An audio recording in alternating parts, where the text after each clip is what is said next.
Bismillahirrahmanirrahim. Assalamualaikum warahmatullahi wabarakatuh.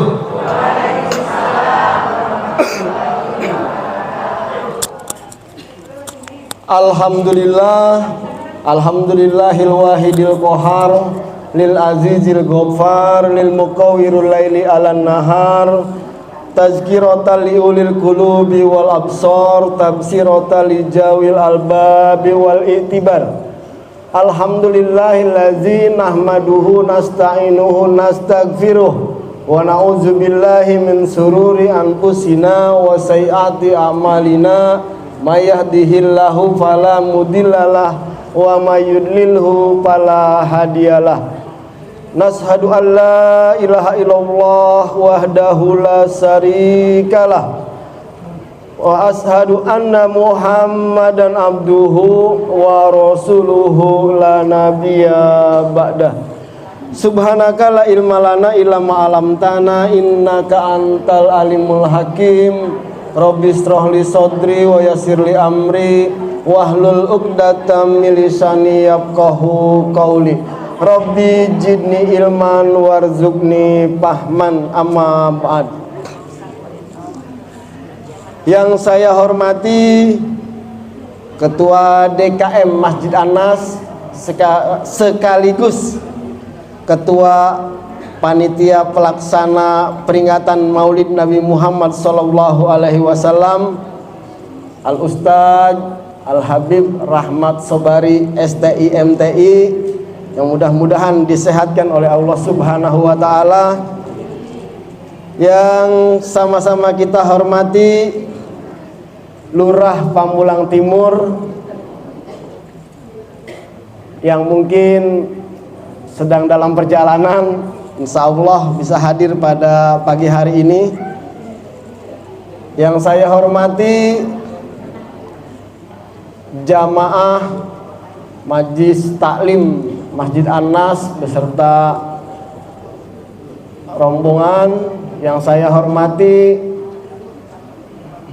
bapak-bapak, ibu-ibu, bapak haji, ibu hajah, para alim ulama, tokoh masyarakat, ketua RW, ketua RT, muslimin, muslimat yang hadir pada hari ini, yang tak dapat saya sebut satu persatu, namun insya Allah kita semua dimuliakan oleh Allah Subhanahu wa Ta'ala. Amin ya Rabbal Alamin. Pertama-tama marilah sama-sama kita panjatkan puja-puji serta rasa syukur kita kehadirat Allah Subhanahu wa Ta'ala, karena berkat limpahan nikmat, rahmat, taufik serta hidayah dan hinayah yang masih ditetapkan kepada kita. Alhamdulillah, di pagi hari menjelang siang ini, di tanggal 28 September yang bertepatan dengan 5 Rabiul Akhir, kita bersama-sama masih disehatkan oleh Allah Subhanahu wa Ta'ala untuk hadir di Masjid Anas ini dalam rangka mengikuti peringatan Maulid Nabi Muhammad sallallahu alaihi wasallam. Insya Allah tema Maulid hari ini yaitu menumbuhkan rasa cinta untuk Rasulullah sallallahu alaihi wasallam.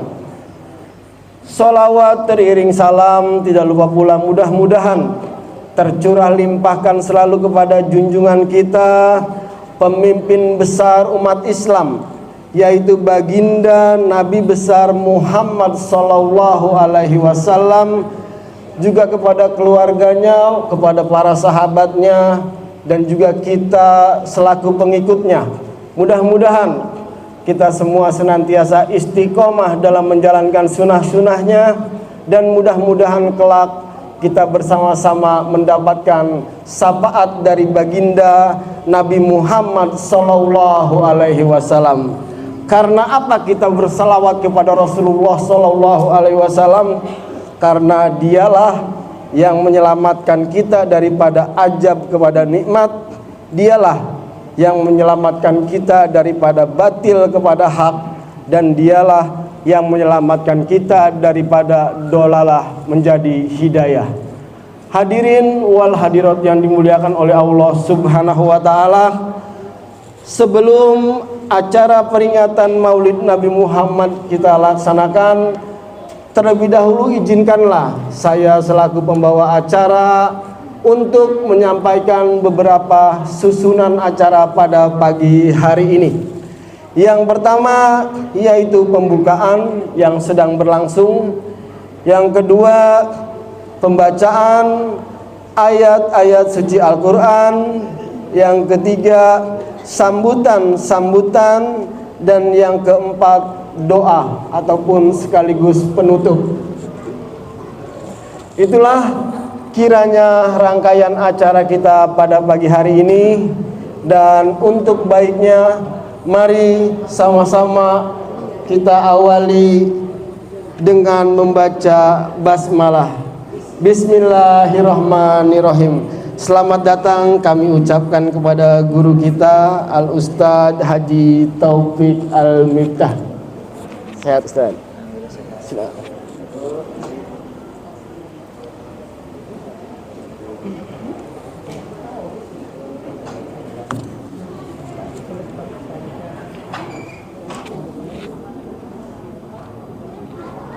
Silakan Ustaz.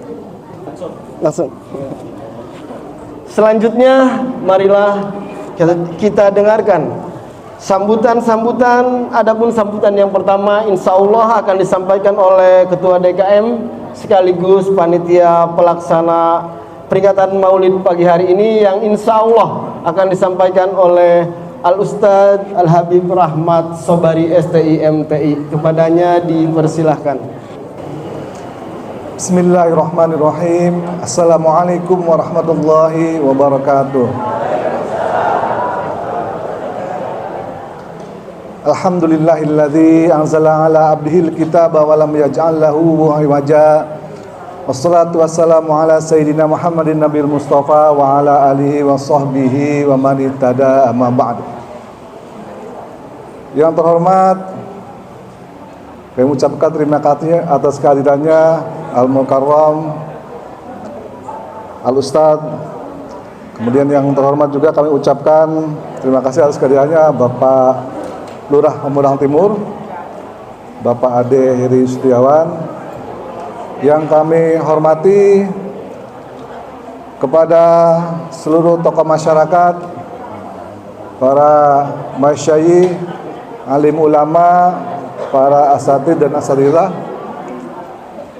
dan kepada seluruh jamaah Masjid Anas dan juga jamaah Majelis Ta'lim yang saya cintai. Pertama-tama marilah kita panjatkan puji dan syukur kehadirat Allah Subhanahu wa taala atas begitu banyaknya anugerah dan limpahan nikmatnya kepada kita semua, sehingga alhamdulillah pada pagi ini yang cerah ini kita kembali bermuajahah, insyaallah akan melaksanakan Maulid Nabi kita, Nabi besar Muhammad sallallahu alaihi wasallam. Salawat dan salam semoga senantiasa tercurah pada beliau, junjungan kita. Mudah-mudahan kita senantiasa bisa istiqomah melaksanakan sunnah-sunnahnya, dan semoga di akhirat kelak kita mendapatkan syafaatnya. Amin ya rabbal alamin. Pertama-tama kami sebagai dari pengurus DKM dan juga panitia peringatan Maulid Nabi Muhammad SAW mengucapkan selamat datang dan terima kasih atas kehadiran dan partisipasinya dari jamaah semua. Dan yang kedua, kami juga mobil khusus mengucapkan terima kasih atas kerja keras panitia sehingga acara ini bisa dilangsungkan. Kemudian yang ketiga, kami mohon maaf jika acara ini kita laksanakan dengan sangat sederhana dan masih banyak kekurangan di sana sini.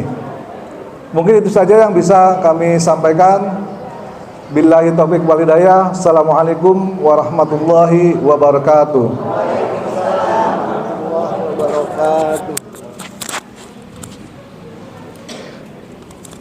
Terima kasih kepada Ketua DKM Masjid An-Nas yang telah memberikan sambutan singkatnya, dan mudah-mudahan apa yang baru saja disampaikan kita bersama-sama dapat mengerti dan memahaminya.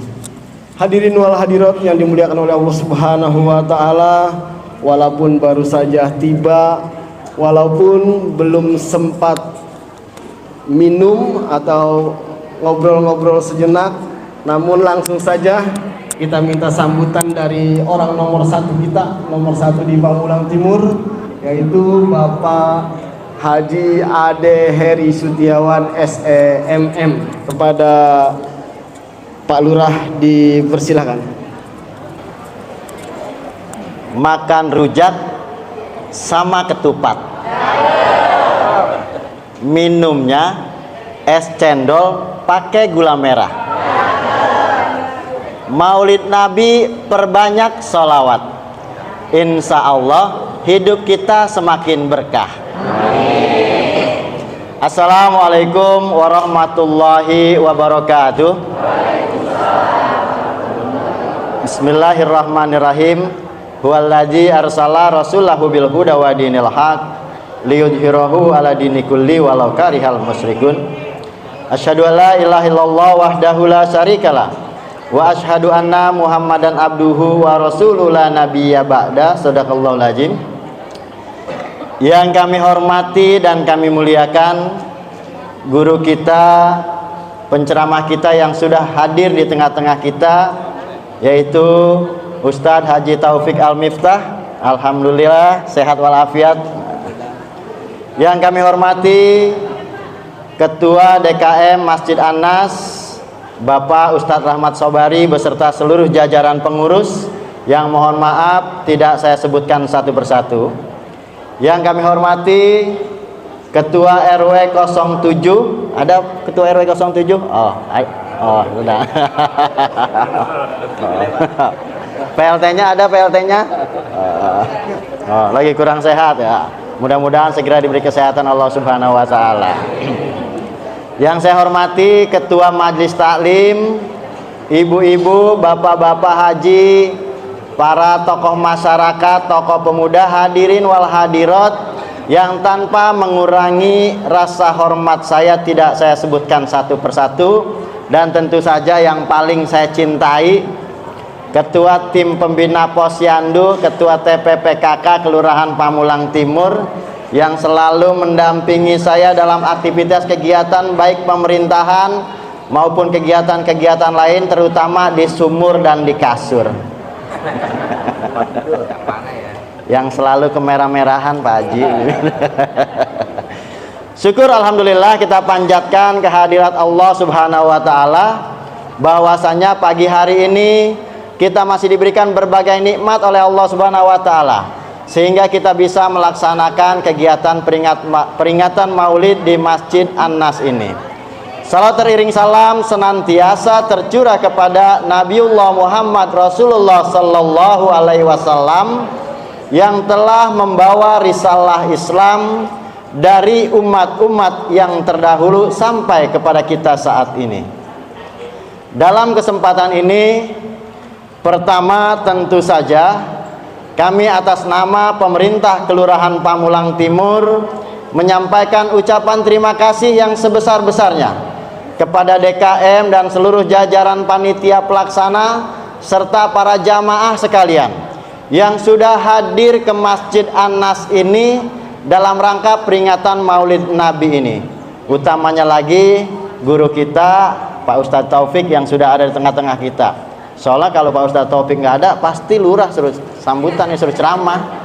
Nah, Pak Haji Amanda katanya lurah punya utang belum pernah ceramah di Masjid An-Nas. Untung ada, jadi saya nggak jadi. Saya pergi ya. Jangan Ustadz, saya gemeteran ntar.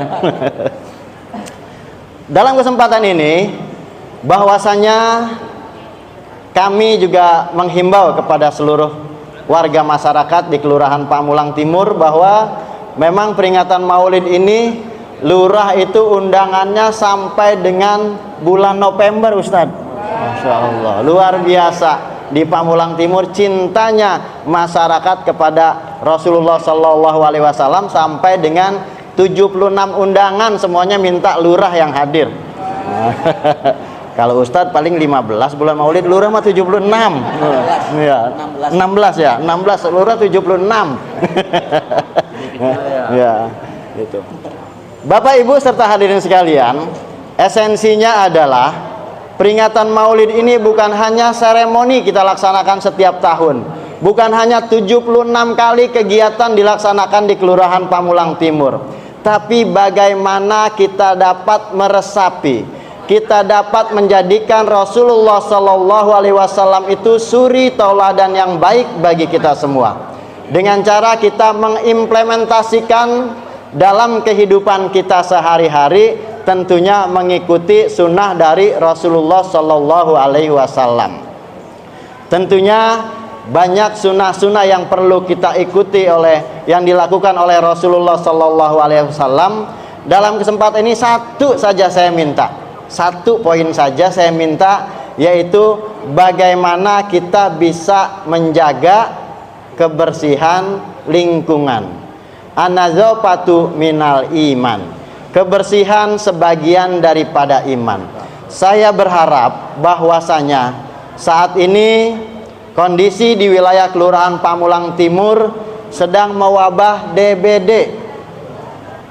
Mewabah DBD di wilayah Kelurahan Pamulang Timur. Kalau tahun lalu sampai dengan bulan September itu cuma ada 6 warga yang terkena DBD. Tapi tahun ini 2025, walaupun kami pemerintah Kelurahan Pamulang Timur bersama kader Jumantik gencar melaksanakan kegiatan gerbek jentik di seluruh wilayah RW yang ada 28 RW sekelurahan Pamulang Timur dengan jumlah penduduknya hampir 33.000 jiwa lebih.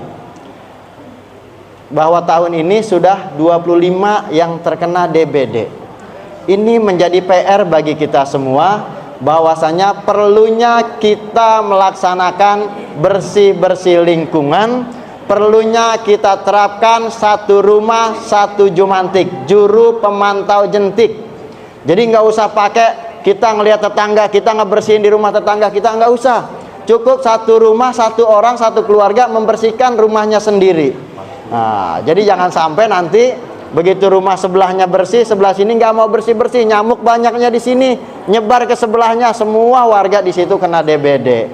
Makanya saya berharap, ayo sama-sama semua kita tingkatkan kewaspadaan kita terhadap wabah penyakit, bukan hanya DBD. Tentunya kalau lingkungan yang bersih, asri, nyaman dan damai, seluruh warga masyarakat di wilayah Kelurahan Pamulang Timur sehat semua. Itu yang saya titipkan dalam kegiatan Maulid kali ini. Implementasikan pola hidup bersih sesuai dengan yang dilakukan oleh Rasulullah Shallallahu Alaihi Wasallam.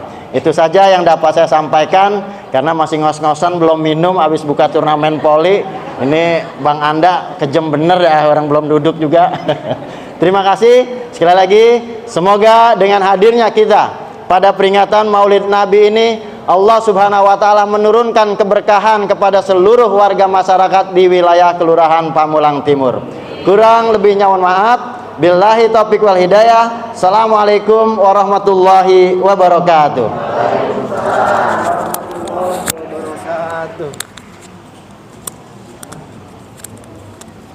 Terima kasih Lurah Pamulang Timur Pak Haji Ade Heri Setiawan atas sambutan singkatnya.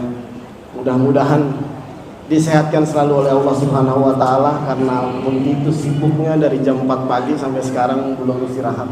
Insya Allah sehat Pak Lurah ya. Amin ya Rabbal Alamin. Muslimin muslimat yang dimuliakan oleh Allah Subhanahu wa Ta'ala, sampailah kita pada acara inti kita, yaitu tausiah ataupun mauidul hasanah yang insya Allah akan disampaikan oleh guru kita Al-Mukarram Al-Ustadz Haji Taufik Al-Miftah.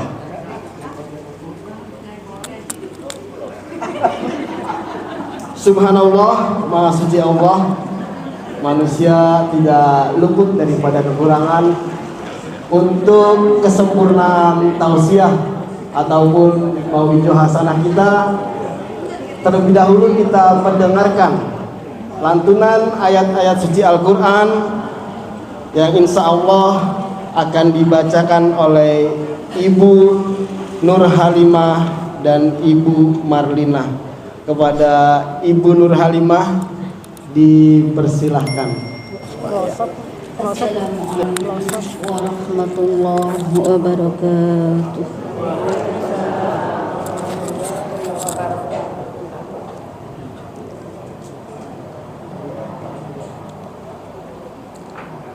A'udzu billahi minasy syaithanir rajim.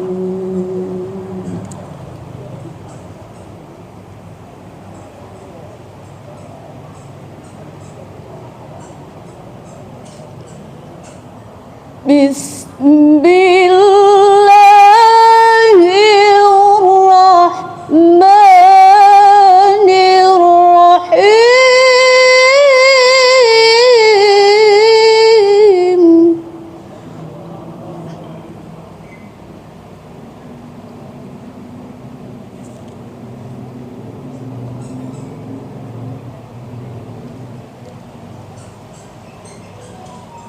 لقد كان لكم في رسول الله أسوة حسنة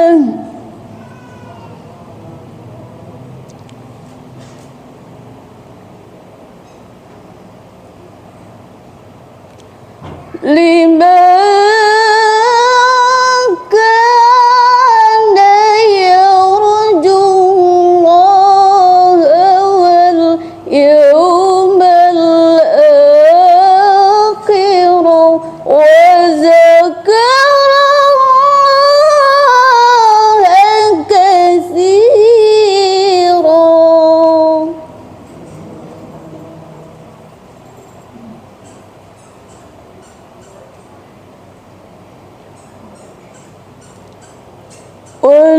ولما رأى المؤمنون الأحزاب قالوا هذا ما وعدنا الله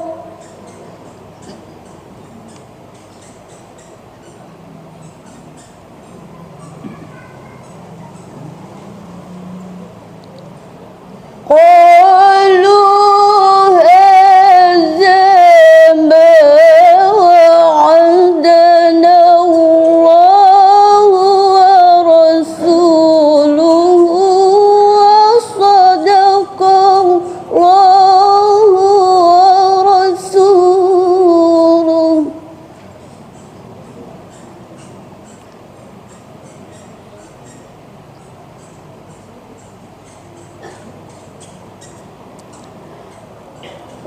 وصدق الله ورسوله وما زادهم إلا إيمانا.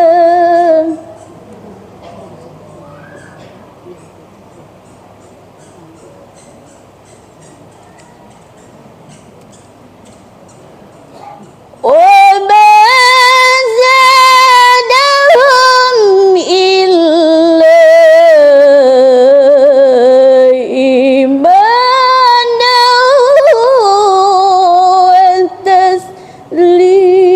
وتسليما.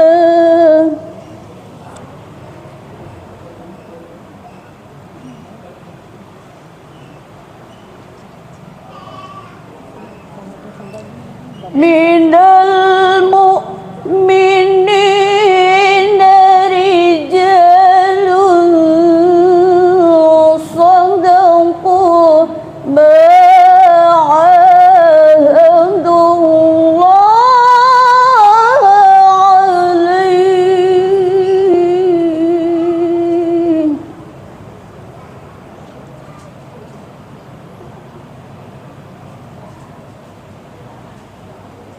فمنهم من قضى نحبه ومنهم من ينتظر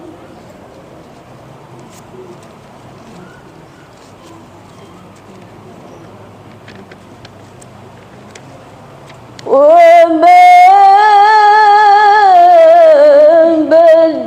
بدلوا تبديلا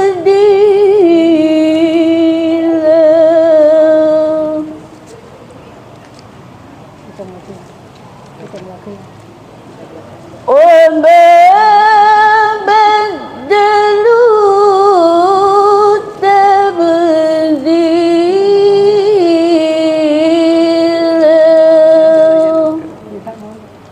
Sadaqallahul azim. Terjemahan Surah Al-Ahzab ayat 21 sampai dengan 23. Aku berlindung kepada Allah dari godaan syaitan yang terkutuk dengan menyebut nama Allah yang Maha Pengasih lagi Maha Penyayang. Sungguh telah ada pada diri Rasulullah itu suri tauladan yang baik bagimu, yaitu bagi orang yang mengharap rahmat Allah dan kedatangan hari kiamat dan yang banyak mengingat Allah. Dan ketika orang-orang mukmin melihat golongan-golongan yang bersekutu itu, mereka berkata, inilah yang dijanjikan Allah dan Rasul-Nya kepada kita, dan benarlah Allah dan Rasul-Nya. Dan yang demikian itu menambah keimanan dan keislaman mereka. Di antara orang-orang mukmin itu ada orang-orang yang menepati apa yang telah mereka janjikan kepada Allah. Dan di antara mereka ada yang gugur. Dan di antara mereka ada pula yang menunggu-nunggu. Dan mereka sedikit pun tidak mengubah janjinya.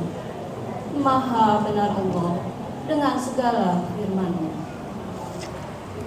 Wassalamualaikum warahmatullahi wabarakatuh. Waalaikumsalam warahmatullahi wabarakatuh. Shadaqallahul azim. Telah bersama kita dengarkan lantunan ayat-ayat suci Al-Quran. Mudah-mudahan Allah Subhanahu wa Ta'ala melimpahkan pahala khusus buat yang membaca dan bagi kita semua yang mendengarkannya. Amin ya Rabbal Alamin. Kembali ke acara inti, yaitu tausiah ataupun mauidhah hasanah yang akan disampaikan langsung oleh guru kita Ustaz Haji Taufik Al-Miftah.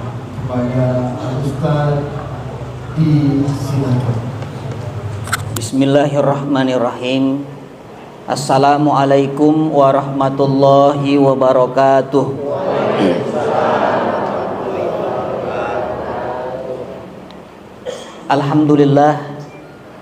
Alhamdulillahi hamdan yuwafi ni'amahu wa yukafi'u mazidah.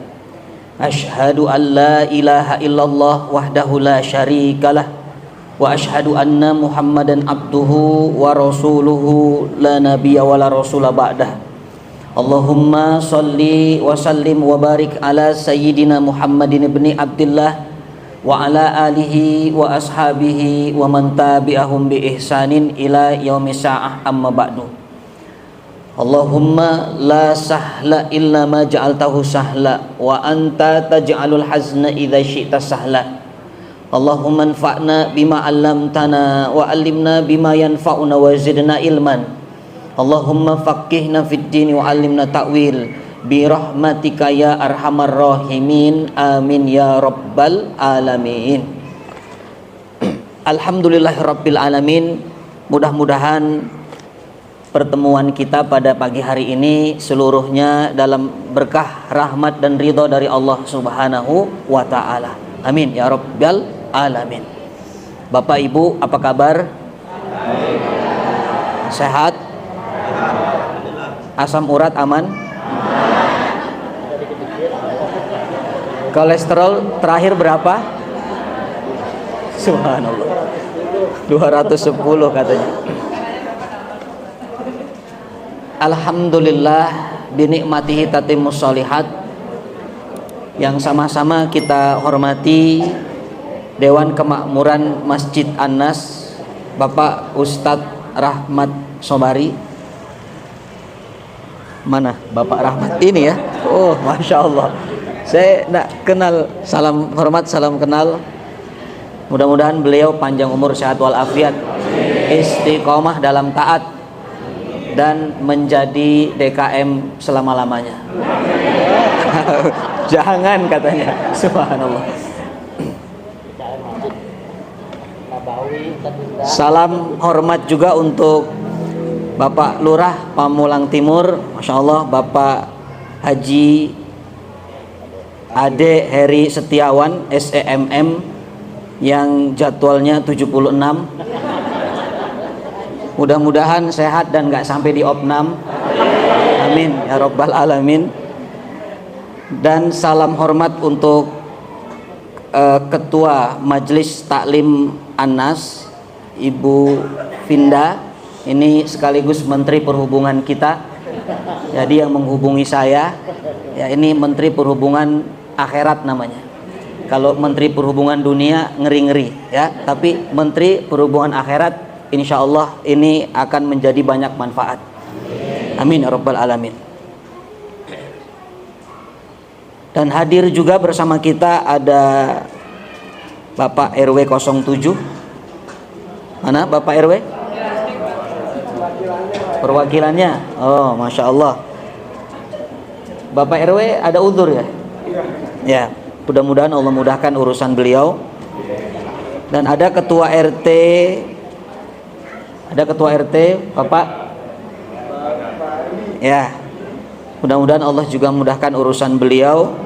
Ya, semoga bisa menjadi ketua rukun warga dan rukun tetangga yang bisa diteladani oleh lingkungannya. Amin ya Rabbal Alamin. Dan untuk pembawa acara kita ini, Bapak Suhanda, Masya Allah, mudah-mudahan Allah sehatkan beliau, Allah berkahi beliau. Semoga ini juga menjadi MC selama-lamanya. Amin ya Rabbal Alamin. Karena ini Suhanda S ini ternyata selama-lamanya. Bapak Ibu yang dirahmati Allah, dan pastinya untuk semua para jamaah yang hadir, para asatid, para ustadzat, para alim ulama, tokoh masyarakat, ibu bapak yang saya tidak bisa sebutkan satu persatu karena tidak ada catatannya. Ya, mudah-mudahan dikumpulkannya kita di tempat ini seperti ini, nanti kita dikumpulkan juga di surganya Allah Firdausil A'la. Amin ya Rabbal Alamin. Mudah-mudahan majelis kita penuh dengan berkah, anak keturunan kita soleh dan solehah, rezeki kita semuanya Allah berikan rezeki yang thayyibah, dan bisa ziarah ke tanah suci Makkah dan Madinah bersama saya Taufik Al-Miftah, dan juga insya Allah dibayarin Pak Lurah. Amin ya Rabbal Alamin. Kata Pak Lurah, kena lagi saya. Subhanallah. Bapak Ibu yang dirahmati Allah, tema kita hari ini menumbuhkan rasa cinta kepada Rasulullah Sallallahu Alaihi Wasallam. Ya, ini Maulid Nabi, maka kita bahas tentang Nabi Sallallahu Alaihi Wasallam. Ibu bapak cinta enggak sama Rasulullah? Kalau sudah cinta, buat apa ditumbuhkan ini? Cinta benar? Jadi ragu. Cinta nggak sama Rasulullah? Cinta. Sekarang saya tanya, kalau memang benar cinta, orang yang cinta tuh biasanya dia kenal. Kenal nggak sama anak-anak Rasul? Putra putri Rasulullah ada berapa? Ada yang cari dulu, googling. Berapa nih? Subhanallah. Coba saya ganti pertanyaan. Anaknya Ahmad Dhani berapa? Anaknya Raffi Ahmad siapa? Oh, pura-pura nggak tahu, subhanallah. Nah, itulah bukti kalau sebenarnya cinta kita hanya di lisan. Kita belum cinta. Kenapa? Kalau cinta itu kenal. Disebutkan siapa putra putri Rasulullah, berapa, ada 7, siapa? Zainab, Ruqayyah, disebutkan sampai betul-betul kita mengenalnya. Siapa keluarga Rasulullah, kita tahu semua. Itu namanya benar-benar cinta. Oke. Yang kedua, pertanyaannya, ibu mana lebih ibu cintai, suami atau nabi? Yang ada suaminya mikir, mau bilang cinta nabi nanti nggak ditransfer lagi. Subhanallah. Bapak, saya tanya sekarang, bapak lebih cinta istri atau takut istri? Salah pertanyaannya. Bapak lebih cinta istri atau cinta nabi? Oh, bapaknya berani cinta nabi katanya. Kesempatan ini untuk mengungkapkan perasaan selama ini. Subhanallah. Jadi ini pertanyaannya salah. Jadi pertanyaannya salah. Makanya jangan takut untuk tidak menjawab. Jadi kalau ada pertanyaan, mana lebih kita cintai, nabi atau istri, nabi atau suami? Maka jawabannya, ini pertanyaan yang tidak perlu dijawab karena salah. Karena cinta kepada istri, cinta kepada suami itu pilihan, tapi cinta kepada nabi itu kewajiban. Ini nggak bisa dibandingkan. Makanya cinta ini tidak boleh melebihi kepada Allah dan Rasulnya. Itu bab cinta. Kenapa? Karena cinta yang tidak akan pernah meninggalkan luka, itu hanya cinta kepada Allah dan Rasulnya. Ibu cinta kepada suami, berapa kali dilukai suami? Sering? Lebih kuat lagi? Sering? Subhanallah. Bapak cinta sama istri, berapa kali disakiti istri? Sering? Enggak pernah. Masya Allah.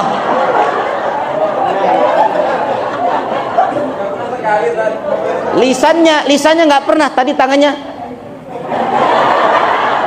50 katanya, subhanallah. Ya.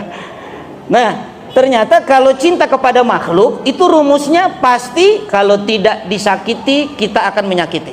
Itu pasti. Bahkan cinta kepada makhluk tidak akan pernah abadi. Kalau tidak ditinggalkan, kita meninggalkan. Makanya bohong kalau ada pasangan, mama kita sehidup semati ya mah. Itu bohong. Ya. Jadi kalau ada yang begitu jangan katakan, ayah, mama, kita sehidup semati ya. Jangan so sweet kalimatnya. Kita sehidup semati ya, sopret.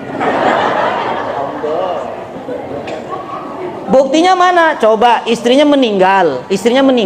Terus suaminya ngapain tuh? Bahkan istrinya sudah bilang begini, ayah, pokoknya kalau kuburan mamah belum kering, jangan nikah dulu. Itu nganter jenazah istrinya bawa kipas. Dikipasin kuburannya biar cepet kering katanya. Udah sampai rumah dikira kering, turun hujan. Subhanallah. Ya enggak jadi nih. Makanya enggak ada sehidup semati, yang ada sehidup sesurga. Itu benar. Itulah cinta sebenarnya. Makanya kalau tidak ingin kecewa, cintanya hanya kepada Allah dan Rasulnya. Kata Nabi, ahbib masyita fa innaka mufarriqatun bi. Cintai sesuka Anda, terserah Anda cinta kepada siapapun, cinta kepada apapun, tapi ingat, Anda pasti akan berpisah dengannya. Coba, apa yang tidak terpisah? Cinta kepada anak, terpisah. Cinta kepada harta, terpisah. Cinta kepada keluarga, terpisah. Semua akan terpisah. Makanya yang akan kita perbaiki hari ini, dari maulid ini adalah kita akan meletakkan cinta kita kepada cinta yang sebenarnya, yaitu cinta kepada Allah dan Rasulnya. Nah, pertanyaannya sekarang, bagaimana cara menumbuhkan rasa cinta itu kepada Rasulullah SAW? Karena ini nggak gampang. Menumbuhkan rasa cinta itu banyak tantangan, banyak ujian, betul nggak? Ya, apalagi di era zaman yang sekarang ini. Semuanya zaman sekarang ini serba mudah, ya, sosial media. Yang benar bisa salah, yang salah bisa benar. Yang benar-benar mencintai atau hanya sebagai orang-orang yang pura-pura mencintai, kita sampai tidak bisa membedakan. Itulah orang-orang munafik.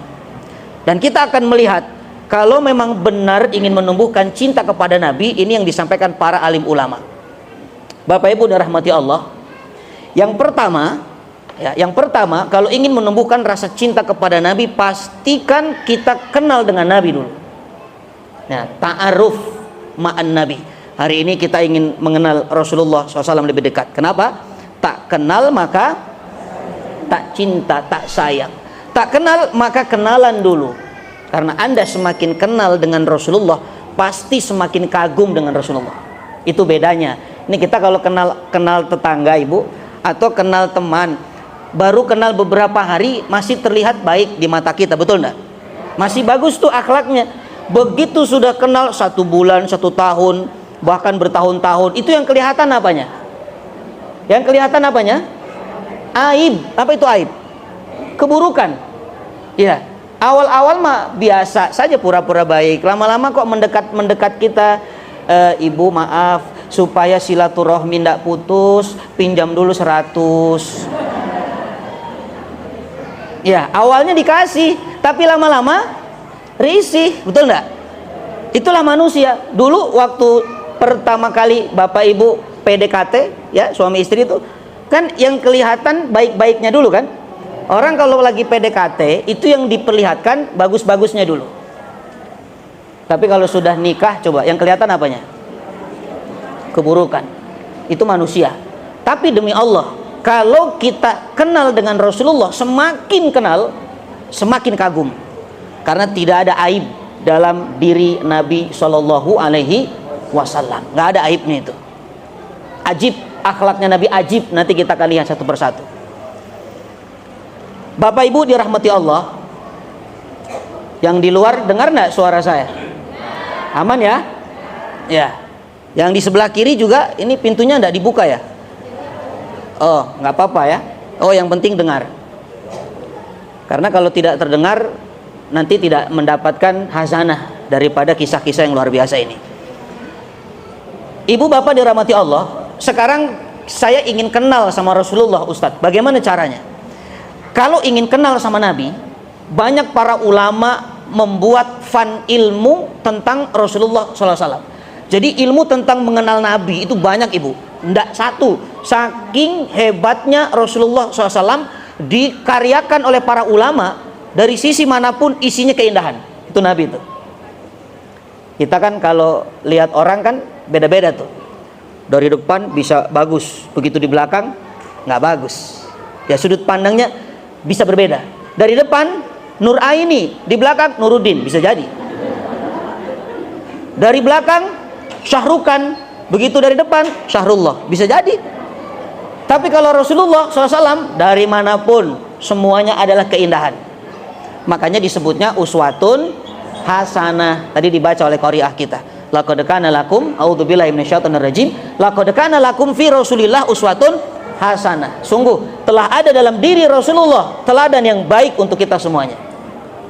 Oke, ilmu pertama kalau ingin kenal Nabi supaya lebih cepat nih, ikan sepat, ikan gabus, lebih cepat, lebih bagus. Dari Bekasi jam 5 pagi. Dari Bekasi jam 5 pagi. Di perjalanan macet, sampai sini jam setengah 9, berhenti sebentar. Itu bukan pantun, cerita aja saya. Kadang-kadang ada jamaah latah, baru ngomong langsung cakep katanya. Subhanallah. Ada ilmu yang menceritakan tentang fadhailun Nabi, keutamaan Nabi. Ini ilmunya, keutamaan Nabi dibanding dengan Nabi yang lain. Itu Rasul punya keistimewaan. Walaupun Quran mengatakan la nufarriqu baina ahadim mir rusulih, ya kan? Kita tidak boleh membeda-bedakan antara Rasul yang satu dengan Rasul yang lain. Itu dalam urusan diutusnya mereka, nggak boleh dibedakan. Karena semua Rasulullah diutus li'ila'i kalimatillah, untuk menegakkan kalimat Allah. Tapi kalau mukjizat kan beda, ya. Mukjizat beda, ada keutamaan. Contoh, Nabi Ibrahim alaihi salam dibakar api tidak terbakar. Itu namanya apa? Mukjizat. Mukjizat itu begini Ibu. Mukjizat itu kata ulama amrun khariqun lil adah, itu mukjizat. Sesuatu yang di luar kebiasaan itu mukjizat namanya. Makanya kalau ada ibu naik motor belok kanan sennya kiri itu mukjizat. Iya. Kenapa? Karena di luar kebiasaan. Apalagi sennya kanan nggak belok-belokin orang sampai rumah tuh ternyata rumahnya lurus. Subhanallah. Nah, Nabi Ibrahim punya mukjizat, dibakar tidak terbakar. Tapi Rasulullah SAW, ini dalam riwayat Anas bin Malik radhiallahu anhu. Anas bin Malik itu pembantunya Rasul. 10 tahun tinggal di rumah Rasul. Kata Anas bin Malik, kalau sapu tangan Nabi kotor dilempar ke dalam api. Kalau sudah bersih diambil lagi. Subhanallah. Lihat. Kalau Nabi Ibrahim jasadnya tidak terbakar, tapi Rasulullah SAW jangankan jasadnya, sapu tangannya tidak terbakar. Itu namanya keutamaan Nabi dibanding Nabi yang lain. Nabi Musa alaihissalam mendapat gelar Eskom, sarjana komunikasi. Nabi Musa tuh karena bisa langsung bicara dengan Allah tanpa ada hijab, kalimullah namanya. Tapi Nabi Musa berbicara dengan Allah di bumi, di Bukit Sinai.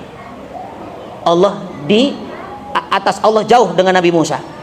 Tapi Rasulullah SAW ketika berbicara dengan Allah, Rasulullah sangat dekat jaraknya, yaitu dalam peristiwa Isra wal Mi'raj. Bahkan digambarkan saking dekatnya itu seperti anak panah dengan busurnya. Nah itu beda tuh keutamaan. Namanya bab keutamaan. Ini kalau ibu ingin tahu dari mukjizat Nabi, itu beda dengan Nabi yang lain. Ada satu ilmu yang lain berbicara tentang khosoisul kubra. Khosois, bab khusus untuk Nabi. Ini cuma Nabi Bapak yang bisa, ini hanya Rasulullah, yang lain tidak bisa. Apa contohnya? Rasulullah SAW itu kalau sedang majelis taklim begini, tiba-tiba ada seorang wanita yang berteriak kepada Nabi, "Ya Rasulullah, jadikan aku istrimu ya Rasulullah." Itu kalau Nabi mengatakan ya atau naam, itu sudah sah jadi istrinya. Tenang ibu, ini khusus Rasul, Bapak enggak. Ibu udah melotot aja. Ini khusus Rasulullah. Oh, kalau Pak RT dapat seperti ini repot juga. Pak RT, jadikan aku makmummu. Oke. Ini khusus untuk Rasul Shallallahu Alaihi Wasallam. Apalagi kekhususannya Nabi punya istri 13. Itu khusus untuk Nabi Shallallahu Alaihi Wasallam. Kalau umatnya hanya 4 maksimal. Makanya dulu ketika turun ayat itu, para sahabat yang istrinya lebih dari 4 diceraikan. Nah ini namanya bab khosois, ya, bab kekhususan. Ada fan ilmu yang berbicara tentang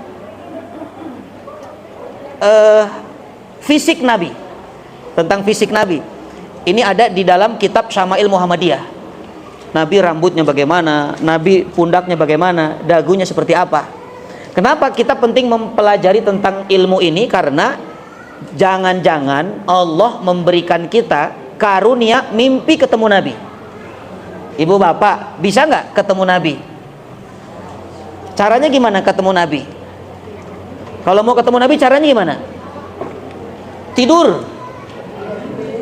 Karena ketemu Nabi hanya lewat mimpi, dan mimpi syaratnya tidur. Makanya kalau ada yang ngaji dan dia tidur, saya husnudzon, oh mungkin dia mau mimpi ketemu Nabi. Jadi jangan diganggu ibu. Yang menarik adalah kalau ketemu Nabi dalam mimpi, kata Nabi, man ro'ani fil manami faqad ro'ani. Siapa yang melihatku dalam mimpiku maka itu aku, karena setan tidak bisa menyerupai aku. Jadi satu-satunya mimpi yang benar ketemu siapa itu hanya mimpi ketemu Nabi. Kalau mimpi ketemu suami yang sudah wafat misalnya, bisa jadi itu setan. Mimpi ketemu orang tua bisa jadi itu setan. Mimpi ketemu tetangga yang bawel, itu setan banget. Subhanallah. Tapi kalau mimpi ketemu Nabi, itu pasti Nabi. Masalahnya kalau kita nggak pernah mempelajari kitab tentang fisik Nabi, kita bingung kadang-kadang. Ya, nggak punya keyakinan. Ustadz, saya mimpi ketemu Rasulullah tadi malam. Benar ibu? Iya Ustadz. Bagaimana Rasulullah? Pakai batik Ustadz. Itu kayaknya RW deh, mau kondangan itu. Subhanallah. Makanya harus tahu ilmunya supaya kita yakin ketika mimpi bersama Rasul Shallallahu Alaihi Wasallam. Lalu ada lagi, Bapak Ibu dirahmati Allah, ada ilmu yang mempelajari tentang alamatun nubuwah, tanda-tanda kenabian. Nih, tanda kenabian. Nabi sebelum diangkat menjadi nabi dan rasul, ketika Nabi berjalan ada suara mengucapkan salam, itu biasa tuh. Assalamualaikum ya Muhammad, assalamualaika ya Muhammad, itu biasa. Ternyata ketika Nabi sudah menjadi nabi dan rasul, bertanya kepada Jibril, Jibril, ketika aku belum menjadi nabi dan rasul, ada yang mengucapkan salam kepadaku setiap aku berjalan. Itu siapa ya Jibril? Kata Jibril, humul asjar wal ahjar yusallimun alaika. Mereka itu adalah bebatuan, pepohonan yang bersalam kepadamu ya Rasulullah. Nah, itu namanya tanda kenabian. Tapi kalau Bapak Ibu lagi jalan, tiba-tiba ada yang mengucapkan salam, itu di prank. Jangan ngaku, oh saya nabi nih. Bukan, itu hanya untuk nabi. Apalagi tandanya, nabi ada khotamun nubuwah, di belakang pundak nabi ada tanda hitam seperti telur puyuh. Warnanya hitam, itu tanda kenabian. Kalau Bapak ya suami ibu dibuka ada tanda hitam, itu tompel. Ya. Jangan begitu, wih Bapak nabi nih, subhanallah, bukan. Itu tanda-tanda kenabian tuh. Ada lagi ilmu yang mempelajari tentang bagaimana sejarah Rasul SAW dari lahir sampai wafat. Namanya Sirah Nabawiyah. Nah sekarang kita mau menumbuhkan rasa cinta kepada Nabi ini dengan cara kita kenal dari sisi yang mana. Yang akan kita kenali adalah dari sisi akhlaknya Nabi. Nah, kita mau kenal kan? Kalau mau kenal, lihat akhlaknya saja. Kenapa? Karena Rasulullah SAW memang diutus oleh Allah untuk menyempurnakan akhlak. Innama bu'ithtu liutammima makarimal akhlak. Jadi akhlaknya yang akan menjadi perhatian dari dulu sampai sekarang, bahkan nanti. Akhlak Rasulullah SAW adalah akhlak terbaik di atas muka bumi ini. Bapak Ibu dirahmati Allah, memang seperti apa akhlak Nabi? Saya mau kenal dong Ustadz, kan kita lagi maulid nih. Baik, kita lihat akhlak yang pertama. Rasulullah SAW adalah pribadi yang disebutkan oleh para ulama yakin tuh Nabi itu sosok orang, sosok manusia yang punya keyakinan yang sangat luar biasa. Coba Ibu, saya tanya, Bapak saya tanya, kira-kira jadi Nabi gampang atau susah? Jadi Nabi berat loh itu.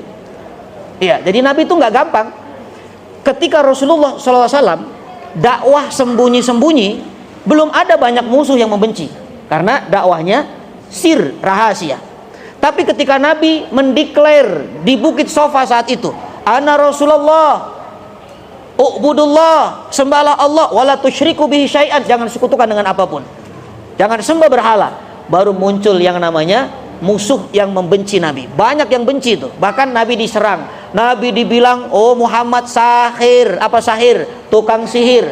Oh Muhammad syair, penyair. Oh Muhammad majnun, orang gila. Coba. Jadi Nabi itu nggak gampang. Kalau Bapak Ibu nggak percaya, keluar dari maulid ini, Bapak ngaku Nabi deh. Kira-kira orang Pamulang ini komentarnya apa? Udah lama dia begitu. Subhanallah. Lebih gampang jadi lurah, kata Pak Lurah. Saya juga belum tentu bisa jadi lurah. Jadi Nabi itu berat. Tapi apakah Nabi mundur dari kenabian? Nggak ada tuh sejarahnya. Ya Allah, capek jadi Nabi, mau resign, nggak begitu. Tapi Nabi hadapi itu dengan keyakinan, karena Nabi modalnya yakin. Pernah musuh datang kepada pamannya, Abu Thalib namanya. Apa kalimat Abu Jahal ini? Musuhnya Abu Jahal, Abu Lahab datang. Ya Abu Thalib, sampaikan kepada keponakanmu itu untuk berhenti dakwah. Kalau tidak, aku akan bunuh itu Muhammad. Lalu disampaikan kepada Rasulullah oleh Abu Thalib, ya Muhammad, sudahlah berhenti dakwah. Kamu dalam ancaman. Nanti nyawamu itu bahaya. Dalam bahaya, kamu dalam ancaman. Apa kata Rasul sallallahu alaihi wasallam? Ya ammi, wahai pamanku, wallahi demi Allah, law wada'ati syamsi biyamini wal qamari biyasari ala an atruka hadal amr ma taraktuhu hatta fustu o ahlatu bihi. Subhanallah.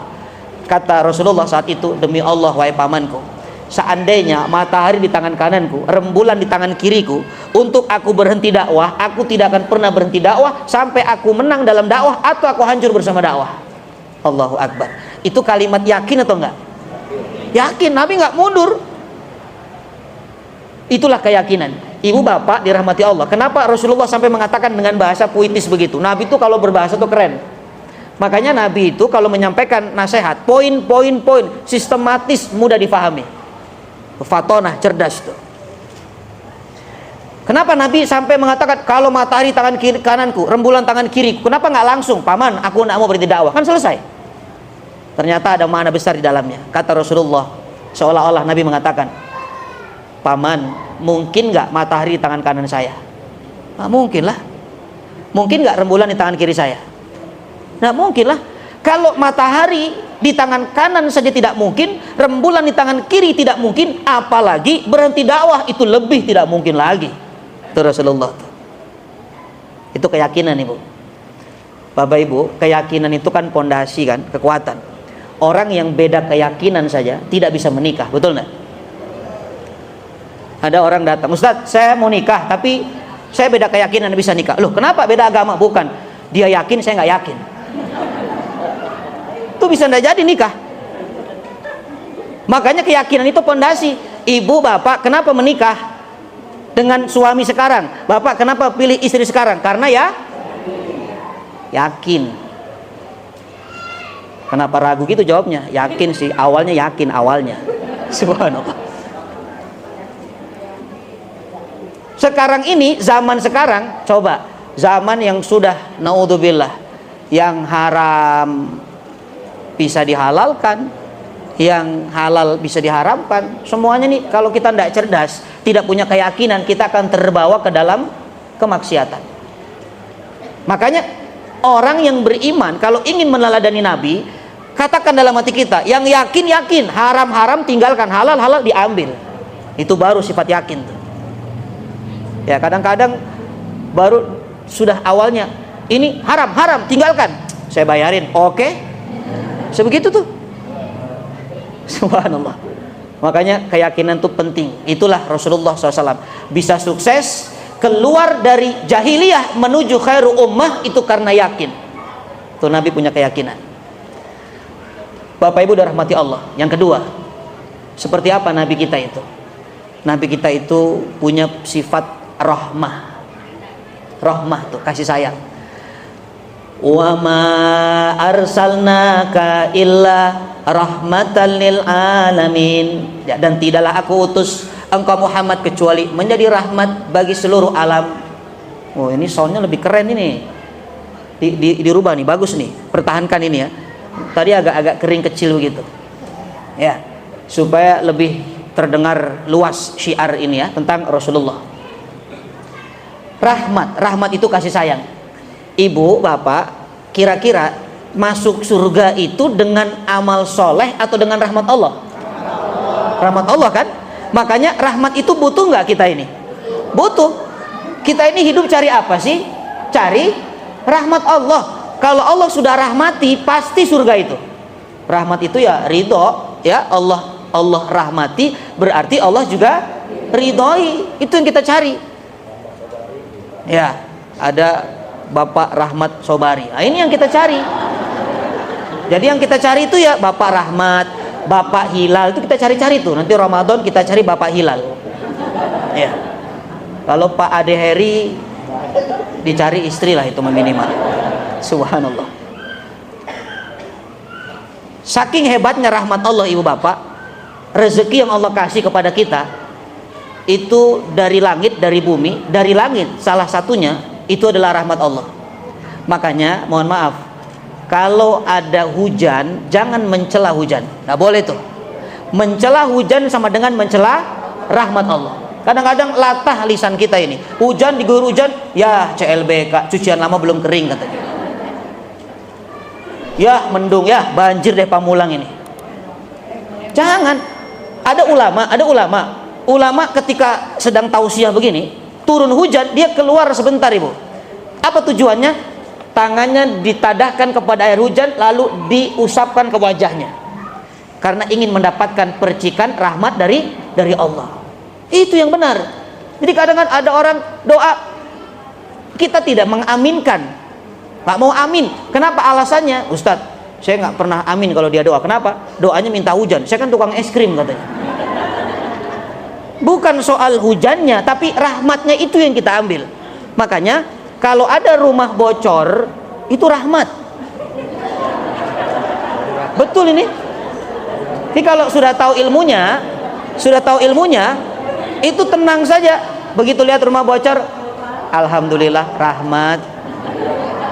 Ini kalau jual rumah nih, ini kalau udah ngaji, jual rumah nih, ada properti, dijual rumah, fasilitas dekat stasiun, dekat rumah sakit, dekat sarana ibadah, banyak dikucuri rahmat Allah. Berarti bocor nih rumah.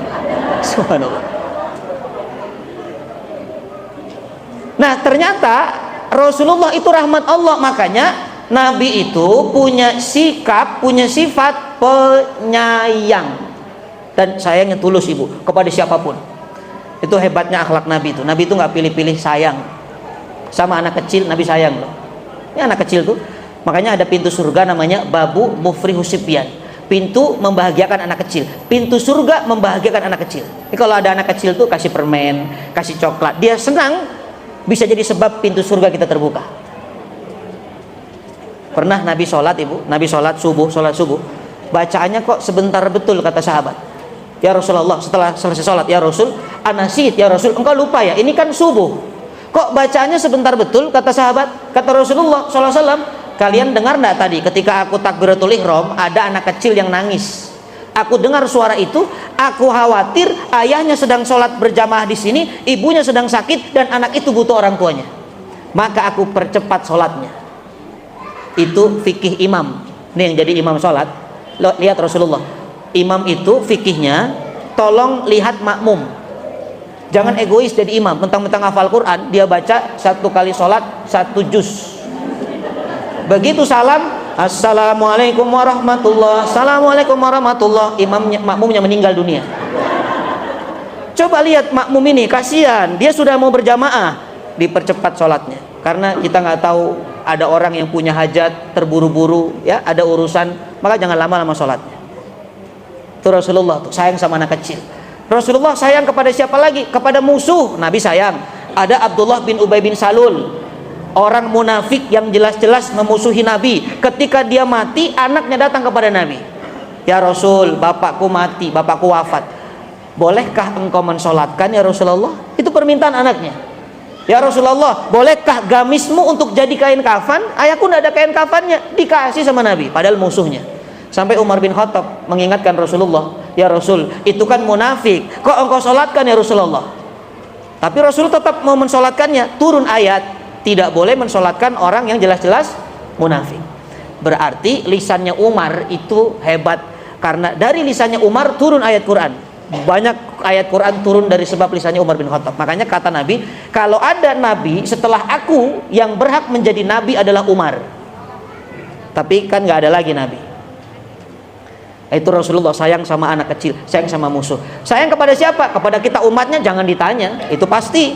Sayang kepada istri-istrinya jangan ditanya, itu pasti. Karena Rasulullah punya sifat rahmah. Ya, rahmah tuh. Yang ketiga, kita mau kenal akhlak Nabi bagaimana ini sebelum kita menumbuhkan rasa cintanya. Rasulullah SAW punya akhlak namanya hilmun atau al-hilm. Hilm itu Ibu, Bapak dirahmati Allah, lembut, pemaaf. Itu Nabi itu akhlaknya lembut, pemaaf. Makanya Nabi itu nggak pernah dendam, Nabi nggak pernah marah kepada siapapun. Ada satu cerita, Rasulullah SAW karena akhlaknya lembut dan sangat pemaaf. Ketika itu ada seorang badui, ini lagi tausiah Nabi dengan para sahabat, ada badui masuk pipis di pojok masjid. Bayangkan itu, tanpa salam, tanpa permisi. Kira-kira Ibu, kalau kita lagi ngaji begini, ada orang masuk, nggak salam, nggak permisi, kencing di pojok masjid, apa yang kita lakukan? Oh, marah kita, penista agama, usir dia, adili dia, merusak apa? Acara kita. Tapi Rasulullah SAW tidak. Ketika Badui itu masuk, lihat para sahabat itu sudah marah tuh. Apalagi Umar sudah angkat pedang tuh, ya Rasul, izinkan aku penggal lehernya. Itu Umar gayanya begitu. Tapi kata Rasulullah, makanakum, tetap di tempat kalian, duduk, tetap tenang. Lalu Umar yang tadinya marah, ibu bapak, disuruh menyiram bekas pipisnya Badui. Subhanallah. Itu tarbiyah tuh dari Nabi. Apa pelajaran pertama bisa kita ambil? Ini ilmu fikih ya. Kalau ada orang atau binatang kencing di satu tempat, jangan diusir sebelum selesai hajatnya. Kenapa? Kalau diusir, najisnya akan kemana-mana. Itu caranya begitu. Biarkan, misalnya ada orang pipis di pojok masjid, selesaikan dulu, kalau perlu tanya, udah belum? Belum, oh lanjutkan. Nah itu yang pertama, Nabi ingin mengajarkan bagaimana cara membersihkan supaya mudah najisnya dibersihkan. Yang kedua, lihat Rasulullah SAW selesai kencingnya Badui itu, Nabi mendatanginya. Lalu Nabi dengan kalimat yang sangat indah dan penuh dengan kecintaan hanya menjelaskan, fulan innama hadal masjid, fulan ini masjid, lis sholah untuk sholat, li dzikri untuk zikir, li tilawah untuk tilawah Quran, li majalisul ilm untuk majelis ilmu. Oh, Badui faham. Oh, ini masjid buat sholat, buat zikir, baca Quran, majelis ilmu ya. Berarti bukan buat pipis ya. Tuh, faham dia. Kenapa? Nabi cerdas, ibu, bapak. Nabi itu tahu bagaimana gaya komunikasi dengan orang yang IQ-nya di bawah rata-rata. Kan sahabat Nabi nggak semua cerdas. Ada dari kalangan Abu Bakar, Umar, Utsman, Ali dan seterusnya, itu cerdas. Tapi ada dari kalangan Badui yang kata Quran disifati Badui itu cuma taunya kambing, langit, kerikil, rumput, kambing, langit, kerikil, rumput. Tuh, Badui itu nggak tahu TikTok. Kalah Badui sama kita kan. Badui itu Arab kampung, Arab kampung. Jadi Arab tuh ada Arab musta'ribah, Arab kota, ada Arab Badui, ada kita nih Arab maklum. Dibilang Arab hidungnya mancung ke dalam, subhanallah. Nah itu pelajaran kedua itu ya. Jadi kalau ngomong sama anak yang nggak ngerti, ini pelajaran ibu, bapak. Kalau anak lari-lari di masjid jangan dimarah-marah, ibu, nanti akan hipertensinya naik. Sampaikan saja, nak sini nak, ini masjid tempat sholat, tempat ngaji, tempat baca Quran, tempat TPA. Oh dia akan ngerti itu. Oh ini bukan tempat petak umpet ya mah? Ya bukan. Jadi nggak usah buang energi marah-marah. Itu diajarkan oleh Nabi. Kemudian Badui itu mendekati para sahabat, lalu angkat tangan dia doakan, Allahummarhamni wa Muhammadan wa la tarham ghairaha. Ya Allah, rahmati aku dan Muhammad, jangan rahmati yang lainnya. Nyebelin nggak? Kenapa? Karena dia tahu sahabat marah. Tapi Rasulullah SAW mengatakan, hei fulan, kenapa engkau sempitkan yang luas? Bukankah rahmat Allah itu luas? Doakan para sahabat. Lalu didoakan para sahabat. Besoknya balik lagi Badui satu kampung masuk Islam bersama Nabi. Allahu Akbar. Itu akhlak namanya.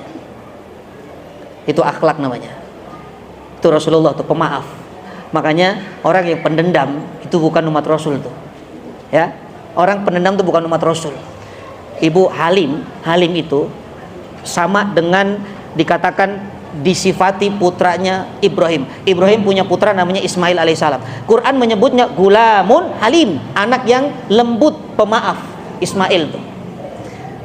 Tapi kalau Halim pakai H, Halim itu bandara. Ya, Halim. Makanya jangan salah tuh. Abdul Halim, hamba yang lembut. Halimah perempuannya. Kalau saya punya teman Abdul Halim, saya tanya, antum pakai H atau H? Pakai H. Oh pantes, badannya gede kayak bandara. Subhanallah. Hamba bandara itu, ya. Jadi jadilah orang yang pemaaf tuh, karena Nabi kita pemaaf. Ibu yang sekarang punya masalah, punya urusan, maafinlah orang, sudah maafin. Orang pemaaf itu ibu, pintu surganya mudah terbuka. Jadi setiap kita punya salah dan kita memaafkan, itu pintu surga terbuka itu. Ada orang yang amal solehnya tidak terlalu banyak, tapi hanya punya amal soleh memaafkan kesalahan orang. Wafatnya husnul khatimah, jaminannya surga dari Allah. Ini bukan salafus soleh, ini orang akhir zaman sekarang. Ada namanya Bapak Jamhuri Alwi. wafatnya ketika sedang sholat Jumat, sujud dalam sholatnya, jadi imam. Hebat nggak itu? Ibu punya cita-cita nggak? Bapak punya cita-cita nggak wafat hari Jumat tuh? Punya nggak cita-cita? Sekarang hari apa? Hah? Minggu, Senin, Selasa, Rabu, Kamis, 5 hari lagi. Banyak-banyak taubat kepada Allah Subhanahu. Ini qadarullah, sahabat kami sedang dakwah di Kalimantan tuh, mampir ke rumah almarhum. Allahumma gfir lahu warhamhu wa'fu anhu. Ketika datang, sahabat kami bertanya kepada istrinya, "Ibu, bapak ini punya amalan apa ya? Kok wafatnya enak betul? Hari Jumat, sedang dalam keadaan sholat Jumat, dalam gerakan sujud yang paling dekat dengan Allah. Aqrabu ma yakunul abdu min rabbih wa huwa sajidun faqtir doa." Yang paling dekat hamba dengan Tuhannya ketika sujud, maka banyak doa di sana. Subhanallah. Ternyata istrinya cuma bilang begini, "Ustadz, sebenarnya saya itu menyesal karena sebelum berangkat sholat Jumat kemarin, bapak itu minta dibuatkan kolak. Tapi saya bilang sama bapak, kolaknya nanti ya setelah Jumat saja supaya makannya itu agak santai, tidak buru-buru." Ternyata itu permintaan terakhir. Makanya ibu hati-hati kalau suaminya mau Jumatan minta sesuatu, jangan ditolak. Bapak juga hati-hati pak, mau Jumatan gak usah minta aneh-aneh, berangkat aja udah. Subhanallah ya. Tapi istrinya mengatakan, yang saya tahu Ustadz, amalan suami saya itu biasa, sholatnya biasa, sholat wajib, sholat sunnah kadang sholat kadang enggak, puasa sunnah kadang puasa kadang enggak, baca Quran juga paling satu halaman. Tapi yang saya tahu, setiap malam sebelum tidur dia selalu memaafkan kesalahan orang-orang yang hari itu mendoliminya. Allahu Akbar. Dari sebab itulah Allah wafatkan husnul khatimah. Ini amalan ringan diucapkan tapi susah dilakukan. Maafin orang itu gampang nggak? Bu, bapak yang paling susah maafin atau minta maaf? Hah? Minta maaf paling susah itu. Maafin lebih susah lagi.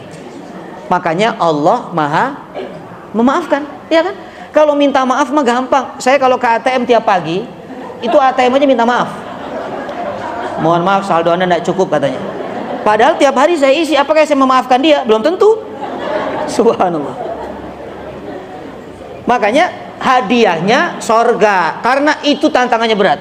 Apalagi maafin orang yang susah bayar utang. Tuh, ini susah nih. Kita sudah maafin nih, ya Allah, habis maulid tadi dapat ilmu diamalkan, ya Allah dia punya utang, saya maafkan, walaupun dia belum bayar-bayar sampai hari ini. Sudah, setelah itu ibu tidur jangan lihat status atau storynya, karena kalau ibu lihat statusnya ternyata lagi shopping, jalan-jalan, kita bisa gelar saja lagi, ya Allah maafnya saya cancel, astagfirullah. Bisa begitu tuh. Makanya nggak usah kepo-kepo dengan story orang. Itu kalau ingin memaafkan orang tuh begitu, tantangannya berat. Tapi Nabi pribadi yang pemaaf. Subhanallah. Itu yang ketiga, Nabi hilmu, al-hilmu namanya. Yang keempat, bagaimana Rasulullah itu? Rasul itu akhlaknya dikatakan, yang pertama tadi apa? Yakin. Yang kedua rahmah. Yang ketiga ilmu. Rasulullah SAW adalah pribadi yang jujur dan amanah. Jujur itu ibu sudah tahu semua. Nabi mendapat gelar Al-Amin kan? Bahkan dari sebelum diangkat menjadi Nabi dan Rasul, itu gelar dari orang-orang kafir. Bahkan musuhnya menggelari Nabi Al-Amin, manusia paling jujur. Dan jujur itu sesuatu yang sangat-sangat penting dalam apapun. Ibu, bapak, jadi nabi saja syaratnya jujur tuh, jadi nabi tuh. Apalagi cuma jadi hansip, harus lebih jujur lagi. Seolah-olah apapun profesimu, yang paling tinggi, jabatan paling tinggi apa? Nabi. Itu dari Allah, nggak ada pemilihan nabi kan, nggak ada. Jabatan yang dari Allah saja harus jujur, apalagi jabatan yang dipilih oleh manusia, presiden, ya, para menteri, semua pejabat, ya, termasuk yang bawah, semuanya itu kuncinya kalau ingin mendapatkan ketenangan, mendapatkan keberkahan dalam kepemimpinan, syaratnya jujur. Ya, kan ada lagunya itu, jujurlah padaku. Subhanallah. Ibu, kenapa sih harus jujur, bapak? Karena kebohongan itu terus akan melahirkan kebohongan yang baru. Coba orang bohong tuh nggak berhenti tuh. Nih contoh. Ada istri ditelepon suaminya, mama di mana? Ayah lagi ngaji. Truk ditelepon, padahal di mall. Apakah selesai bohongnya? Belum sampai rumah suaminya tanya, "Mama, tadi ngaji di mana?" "Tumben mama ngaji." "Iya, tadi di Masjid Anas." Apakah selesai? Belum. Kata suaminya, "Mama, tadi ngaji sama siapa aja?" Dia mikir lagi, siapa ya? Disebut, ada Bu Hindun, ada Bu Rahmah, ada Bu ini. Disebut namanya sampai dia lupa itu. Suaminya bilang, "Mama, ibu itu kan meninggal kemarin, ikut ngaji." Subhanallah.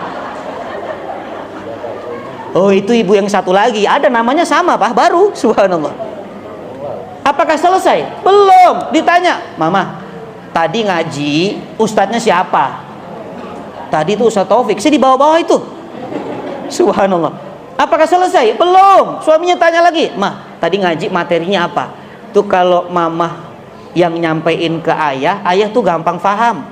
Ayah ada kajian di kantor berkali-kali nggak ngerti-ngerti tuh ustadznya ngomong apa. Tapi kalau mama yang cerita, ayah tuh gampang paham. Memang istrinya Mamah Dedeh ternyata. Subhanallah. Nah itu dia karang lagi tuh. Tadi sih kata ustadz itu ayah, istri itu nggak boleh bohong sama suaminya. Padahal dia lagi bohong. Dan itu tidak selesai ibu bapak. Terus dia akan berbohong, mengarang cerita. Makanya jangan beri ruang kebohongan kepada siapapun. Ada sahabat Nabi namanya Ka'ab bin Malik radhiyallahu anhu. Satu kali berbohong kepada Rasulullah saat itu, hukumannya apa? Tidak diajak ngomong 50 hari. Jadi kalau hukuman tukang bohong itu jangan diajak ngomong. Itu caranya. Ini Quran yang mencontohkan. Karena kalau tukang bohong diajak ngomong, dia akan bohong lagi. Makanya stop silent, jangan ajak bicara. Jadi kalau ibu komentar di grup tidak ada yang merespon, jangan-jangan ibu tukang bohong. Subhanallah. Sudah sadar diri ini. Nah itu Rasul tuh jujur. Ya. Ada sahabat tanya kepada Nabi, "Ya Rasulullah, ayumkinul mu'minu jabbanan?" "Ya Rasul, mungkin nggak orang beriman itu ada rasa takut?" Mungkin. Orang beriman mungkin ada rasa takut. Lalu yang kedua sahabat bertanya, "Ya Rasulullah, ayumkinul mu'minu bakhilan?" Apakah mungkin orang beriman itu pelit? Mungkin orang beriman pelit. Ada nggak orang beriman pelit? Nah, banyak. Siapa contohnya orang pelit itu? Contohnya apa? Dosanya diminta nggak dikasih, itu orang pelit tuh. Naudzubillah. Lalu yang ketiga sahabat bertanya, "Ya Rasulullah, ayumkinu mu'minul kadzaban?" Apakah mungkin orang beriman itu pembohong? Kata Nabi, nggak mungkin. Jadi orang beriman itu mungkin pelit, orang beriman mungkin dia takut, tapi orang beriman tidak mungkin bohong. Jadi kalau ada orang beriman dia pembohong, maka dia tidak beriman sebenarnya. Itu Rasulullah SAW. Oke, yang kelima akhlak Nabi nih, akhlak Nabi supaya lebih kenal lagi. Ternyata Nabi pribadi yang tawadu. Apa itu tawadu? Tawadu itu rendah hati, Bu. Harus dijelaskan karena kemarin ada yang jawab, "Bu, tawadu itu apa?" "Tahu warna duit," katanya. Gua ketawa sambil duduk katanya. Subhanallah. Dan Nabi itu pribadi yang sangat rendah hati kepada siapapun. Kalau ada qabilah dari luar datang ke Masjid Nabawi mencari Nabi, itu nggak tahu mana Nabi. Mereka bertanya, "Aina Muhammad? Aina Muhammad? Mana yang namanya Muhammad?" Coba, kalau saya duduk sama Pak Lurah nih, ibu bisa bedain nggak mana saya mana Pak Lurah? Bisa, karena udah kenal. Coba, andai ada orang baru kita nggak tahu, ya. Nih siapa? Kalau dia jelas pakaiannya beda, gaya ininya beda, orang akan tahu, oh ini pejabatnya nih. Itu artinya Nabi itu tidak ada bedanya dengan sahabat-sahabatnya. Sama Nabi itu. Subhanallah. Bahkan 4 Nabi ulul azmi, tahu ulul azmi itu yang ada 5 kan? 1 Rasulullah, yang 4 ini iri, ingin ikut Isra wal Mi'raj, berjumpa dengan Allah. Tapi dilakukan oleh Allah test and proper test. Ditanya oleh Allah, "Nuh, mau ikut ke Sidratul Muntaha?" "Iya." "Man anta?" "Siapa anda?" Nuh mengatakan, "Ana safinatullah." Aku perahunya Allah. Maksudnya aku diperintah Allah bikin perahu. Oh, safinatullah. Lalu Nabi Musa ditanya, "Musa, man anta?" "Siapa anda?" "Ana kalimullah." Aku orang yang bisa bicara dengan Allah. Sarjana komunikasi Nabi Musa tadi. Yang ketiga ditanya, "Ibrahim, man anta?" "Ibrahim, siapa anda?" Kata Ibrahim, "Ana khalilullah." Aku kekasih Allah. Oh, kekasih Allah. Sarjana kekasih Allah ini. Ditanya Nabi Isa, "Isa, man anta?" Ana ruhullah." Aku adalah nabi yang ruhnya langsung ditiup oleh Allah melalui rahim ibunda Maryam. Tapi ketika Allah bertanya kepada Rasul, "Ya Muhammad, man anta?" "Siapa anda?" Nabi tidak mengatakan, "Aku nabi akhir zaman, aku Habibullah, aku adalah nur cahaya." Tapi Nabi mengatakan, "Ana yatim." Aku adalah anak yatim. Subhanallah, tawadhu namanya. Makanya Nabi mengatakan, man tawaddu'a hakadha, rafa'allahu hakadha. Siapa yang merendahkan hatinya seperti ini, diangkat seperti ini. Siapa yang tawadhu'nya seperti ini, diangkat lebih tinggi lagi. Man tawaddu'a hakadha, farafa'allahu hakadha. Lebih rendah lagi, lebih tinggi lagi. Makanya siapa manusia yang bisa derajatnya tinggi secara fisik sampai ke Sidratul Muntaha? Siapa? Hanya Rasulullah. Nggak ada yang lain, nggak ada. Siapa yang pernah ke atas? Nggak ada. Itu karena Nabi rendah hati. Makanya ibu bapak, jadilah pribadi yang rendah hati. Kalau Allah ingin mengangkat derajat kita, itu sangat mudah bagi Allah. Ingin menjatuhkan, sangat mudah bagi Allah. Nah, itu 5 akhlak Nabi itu yang kita harus kenal. Oh, ternyata Nabi kita itu keyakinannya hebat. Oh, ternyata Nabi kita itu pemaaf. Oh, ternyata Nabi kita itu sayang, penyayang. Oh, Nabi kita itu tawadhu. Dan ini tidak membatasi. Masih banyak akhlak Nabi yang lain. Kalau kita bahas satu persatu, itu tidak mungkin hatam, ibu. Kenapa? Karena ilmu tentang Nabi itu banyak. Kalau ibu ngaji kitab Sirah Nabawiyah, pilihannya cuma 2. Kalau tidak kitabnya yang hatam, ibunya yang hatam. Ya betul ini. Ya, bisa bertahun-tahun itu kalau dibahas detail dari ujung sampai ujung lagi. Oke, itu yang pertama. Menumbuhkan cinta kepada Nabi, kenali Nabi. Siapa Nabi? Sudah kita sampaikan. Yang kedua, bagaimana menumbuhkan cinta kepada Nabi? Kata para alim ulama, ihya'us sunnah. Hidupkan sunnah Nabi itu. Sunnah Nabi yang harian itu ada berapa, ibu? Sunnah Nabi yang umum, yang kita tahu. Dawamul wudu, tilawah, salat berjamaah, duha, tahajud, istighfar, sedekah. Ada 7 tuh. Dawamul wudu, jangan sampai kita susah untuk wudu. 1 saja dipegang. Saya nggak bisa tahajud, susah bangun saya. Saya nggak bisa duha, repot pagi ngurus anak. Saya nggak bisa baca Quran, sering. Kadang-kadang baca, kadang enggak. Dawamkan wudunya, karena wudu itu mudah, ibu. Apalagi sebelum tidur. Bu, ibu tahu nggak, orang yang sebelum tidur wudu, malaikat itu ada di dalam lapisan baju kita. Ini kata Nabi, hadis sahih, malaikat di bawah baju kita dan mendoakan setiap gerakan kita dalam tidur.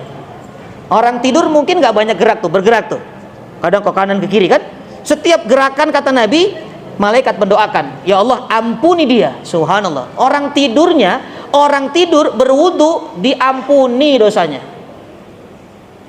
Apalagi kalau geraknya banyak, berarti banyak diampuni. Nih ibu, bapak besok kalau udah tahu ilmu ini praktek, tiba-tiba ibu atau bapak lihat istrinya banyak gerak, harus dipastikan kemungkinan 2, diampuni atau kejang. Kalau kebanyakan gerak, bawa ke klinik, pak. Jangan dipuji, hebat betul ini mengamalkan sunnah ini, karena wudhu dia. Subhanallah. Terus untuk yang menstruasi bagaimana? Boleh kata ulama fikih, yang menstruasi ibu tetap bisa berwudhu, tapi syaratnya dibersihkan dulu pembalutnya, bersih baru tidur. Mendapat keutamaan ini. Subhanallah. Itu wudhu tuh, wudhu. Apalagi tahajud, walaupun 2 rakaat, walaupun 1 witirnya 1, tahajudnya 2. Jangan sampai tidak sholat malam 2 rakaat. Itu sunnah Rasulullah Sallallahu Alaihi Wasallam. Rasulullah itu sholatnya tadi disampaikan apa? Lama. Kalau sholat tahajud, Nabi beda dengan sholat jadi imam, ibu. Nabi kalau tahajud itu ada Hudzaifah, sahabat Nabi, sholat di belakang Nabi dalam hadis yang sahih. Sholaitu wara'an Nabi dzatal lailah. Aku sholat bersama Nabi di waktu malam. Faftatahal Baqarah. Nabi membaca ayatnya itu setelah Al-Fatihah, Al-Baqarah, bayangkan tuh. Ghairil maghdubi alaihim waladdallin. Amin. Bismillahirrahmanirrahim. Alif lam mim. Dzalikal kitabu la raiba fi hudal lil muttaqin. Terus sampai Al-Baqarah. Sampai yang namanya Hudzaifah, dia batin dalam hatinya, dia kira nih kayaknya Nabi akan ruku di rakaat di ayat ke-100. Ternyata 100 ayat enggak ruku juga, ibu, lewat. Lalu kata Hudzaifah, ini kayaknya Nabi akan ruku di rakaat terakhir Al-Baqarah. Ternyata enggak ruku juga. Sampai ngebatin lagi tuh Hudzaifah. Ini kayaknya nanti surah Ali Imran ruku nih. Enggak ruku juga. Sampai An-Nisa baru Nabi ruku. Berarti 1 kali rakaat, 1 berdiri itu 5 juz lebih. Subhanallah. Lalu sahabat bertanya, Hudzaifah, rukunya Nabi berapa lama? Kata sahabat. Kata Hudzaifah, rukunya Nabi hampir sama dengan lama berdirinya. Subhanallah. Makanya wajar kalau Nabi sholat sampai kakinya bengkak. Kalau kita kan umatnya belum sholat udah pada bengkak. Bahkan nggak cuman kaki, badan-badannya ikut bengkak. Subhanallah. Kita kadang-kadang tuh mau ngelebihin Nabi tapi salah. Rasulullah itu ibu kalau baca ayat tentang kiamat tumbuh uban tuh Nabi tuh. Ya, dalam hadis yang sahih, Umar melihat Rasulullah beruban. Ya Rasulullah, qad syibta, Anda beruban, tumbuh uban. Iya, yang membuat aku beruban ini surah-surah tentang kiamat, Al-Waqiah, Az-Zalzalah, ya, surah Amma Yatasaalun, surah Idza Syamsu Kuwirat. Itu kan tentang kiamat. Kita umatnya boro-boro baca tentang kiamat, belum baca udah ubanan semua. Kadang-kadang kita mau lebih dari Nabi, tapi salah caranya, subhanallah. Nah, itu bagaimana sholatnya Nabi, tahajudnya Nabi. Ibu tahu nggak, rumah Nabi itu kan kecil kan? Kalau sholat tahajud tuh kadang-kadang kaki istrinya menghalangi Nabi tuh, sampai digeser kakinya. Artinya apa? Rumah yang sempit itu saja Nabi bisa membuatnya untuk bangun di tengah malam. Sekarang kita kurang luas apa rumahnya? Rumah ibu kan luas kan? Iya, kurang luas apa kamarnya luas? Kok nggak sempet 2 rakaat? Itu pertanyaannya. Harus dikasih rumah seluas apa lagi supaya bisa 2 rakaat sholat itu? Subhanallah. Apalagi itu duha, istighfar, sodakoh, ya, amalkan itu 7 amalan sunnah. Sodakoh tuh nggak hanya uang, ya, sodakoh nggak hanya uang. Ibu senyum sodakoh nggak? Umat Nabi yang sudah maulid Nabi harus banyak senyum. Tapi ingat, senyumnya kepada orang. Ya. Kata Nabi, tabassumuka fi wajhi akhika sodakoh. Senyummu di hadapan saudaramu sodakoh. Ingat, yang menjadi sodakoh senyum di hadapan saudara. Kalau senyum sendiri, sodakoh Allah. Tuh, ibu kan senyum cakep tuh. Kenapa? Karena ada bapak-bapak, ada saya, jadi indah. Coba kalau nggak ada kita ibu senyum, suasana jadi mencekam itu. Subhanallah. Ya, maka ini amalan-amalan sunnah tuh. Sodakoh, ada orang nih ibu, ada orang nanya alamat. Ibu ke Masjid Anas kemana ya? Itu sampaikan dengan jelas ibu. Ibu lurus, nanti belok kiri, ketemu gang, belok kanan, nanti lurus lagi. Pokoknya ada depan ini, itu masjidnya. Supaya dia sampai tujuan dengan jelas. Karena apa? Kata Nabi, itu salah satu sodakoh yang besar nilainya, memberi petunjuk jalan. Ibu kalau ada yang bertanya, ini kadang-kadang kita kan suka malas tuh. Apalagi yang bertanya berapa kali tuh, orang nanya lagi. Bu, ke Masjid Anas mana? Bapak lurus, ketemu satpam, tanya sendiri deh. Padahal itu pahalanya besar. Apalagi kalau ibu mengantarkan, itu lebih hebat lagi. Bu, Masjid Anas kemana? Ayo saya antar. Subhanallah itu. Itu luar biasa pahalanya. Tapi harus tahu keadaan. Jangan setiap orang tanya diantar. Bu, ke Semarang kemana ya? Ayo saya antar. Itu namanya numpang mudik. Subhanallah. Apalagi kalau ibu membantu urusan saudara kita. Dalam hadis yang sahih, siapa yang membantu urusan saudaranya sampai selesai 1 hari itu, pahalanya lebih hebat dari iktikaf di Masjid Nabawi selama 40 hari. Subhanallah. Ya, hadisnya sahih. Coba kalau sudah tahu dalil ini, nanti orang cari orang deh. Mau diantar nggak? Mau ditemenin nggak? Mau dibantuin urusan nggak? Mau? Ada yang ingin mendapat pahala itu. Nah, itu sunnah tuh begitu. Yang ringan-ringan saja lah, nggak usah yang berat-berat. Termasuk melemparkan salam, itu kan sunnah. Assalamualaikum, itu sunnah. Ya, ucapkan salam. Jangan kalau ketemu, halo bro, guys, nggak ada sunnahnya. Ya. Oke, itu adalah yang kedua, ihya sunnah. Caranya gimana supaya kita bisa menghidupkan sunnah? Kan menghidupkan sunnah tidak mudah, betul enggak? Susah. Maka kata ulama, satu caranya, hadirkan Nabi bersama kita. Seolah-olah tuh ada Nabi yang melihat kita ibu. Ibu kalau diperhatikan CCTV, itu pasti maunya tuh baik, bagus gitu kan. Ini yang melihat Rasul. Tapi jangan benar-benar dikatakan Rasulullah ada di samping kita, jangan. Nah, ibu kenapa sih rajin banget baca Quran? Ada Nabi nih. Jangan begitu. Seolah-olah supaya tertanam sifat muraqabatun Nabi, merasa diperhatikan Nabi, malu. Mau tidur nggak wudhu malu nih, kan ada Nabi. Itu untuk kita sendiri ya. Mau baca Quran kok ternyata malas, tapi ada Nabi. Malu, masa malas? Nih Nabi nih, subhanallah, sudah banyak jasanya buat kita. perjuangannya luar biasa buat umatnya. Masa untuk 2 rakaat tidak mau, untuk sedekah berat? Nah, itu namanya apa? Menghadirkan Nabi itu. Yang kedua caranya, kita singkirkan sifat ego. Karena ibu, kita punya keinginan atau enggak? Bapak, kita punya keinginan kan? Rasulullah juga punya keinginan. Jadi kalau kita subuh enak tidur tuh, kita punya keinginan tidur enak nih. Tapi Rasul kan punya keinginan juga. Rasul ingin kita sholat 2 rakaat, namanya sholat fajar. Oh, berarti kita kalahkan keinginan kita demi mewujudkan keinginan Nabi. Itu baru bisa berjalan sunnah. Kalau nggak punya itu nggak bisa memang. Nah, itu diajarkan oleh para ulama bagaimana bisa menghidupkan sunnah.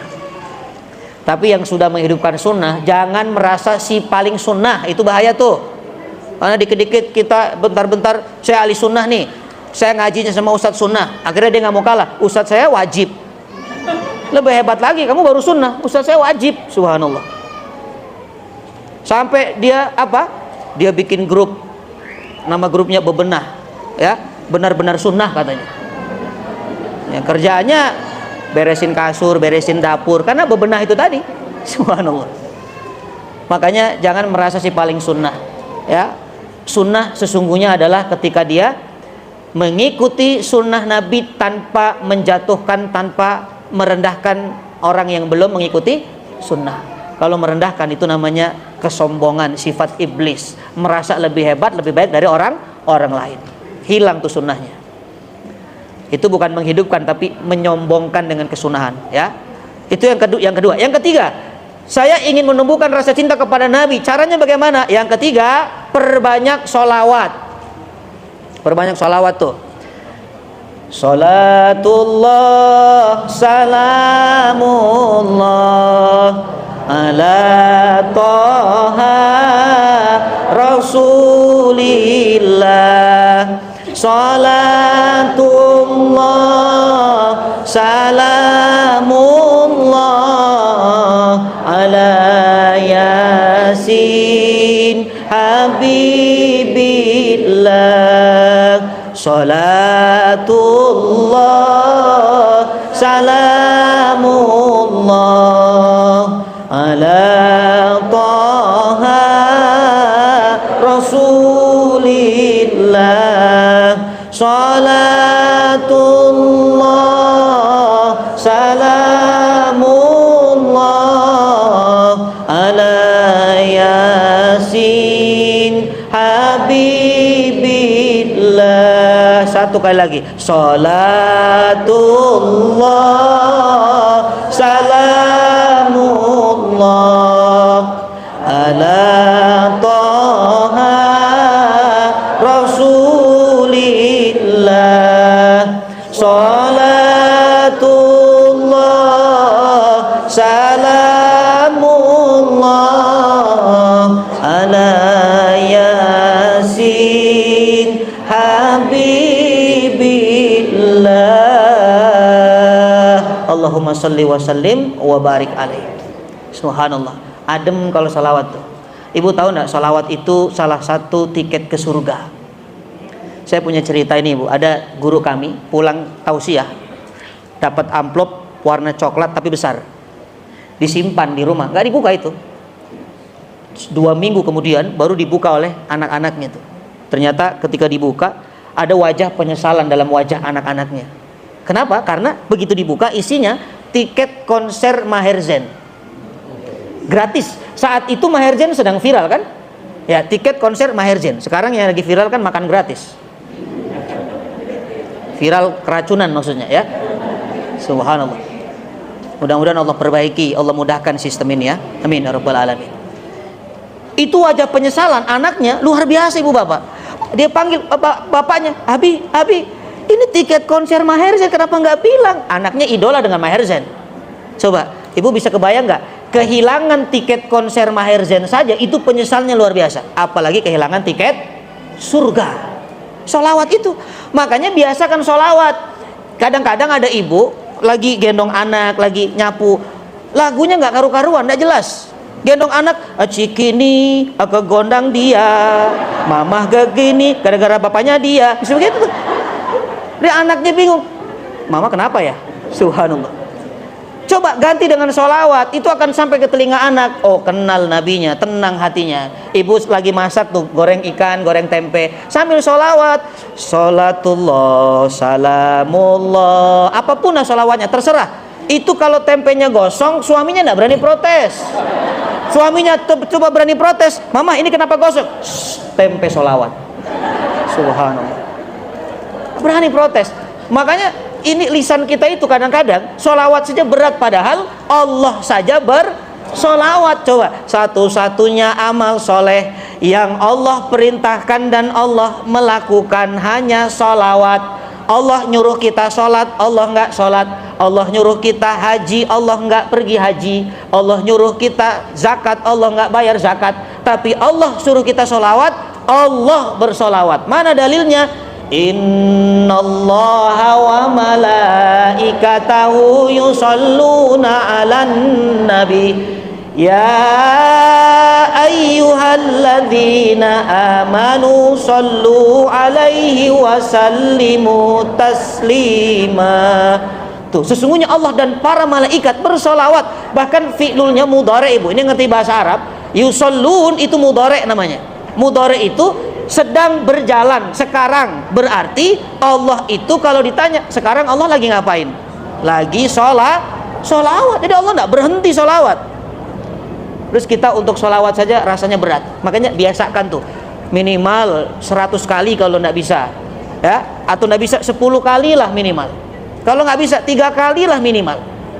Kalau nggak bisa matilah. Iya.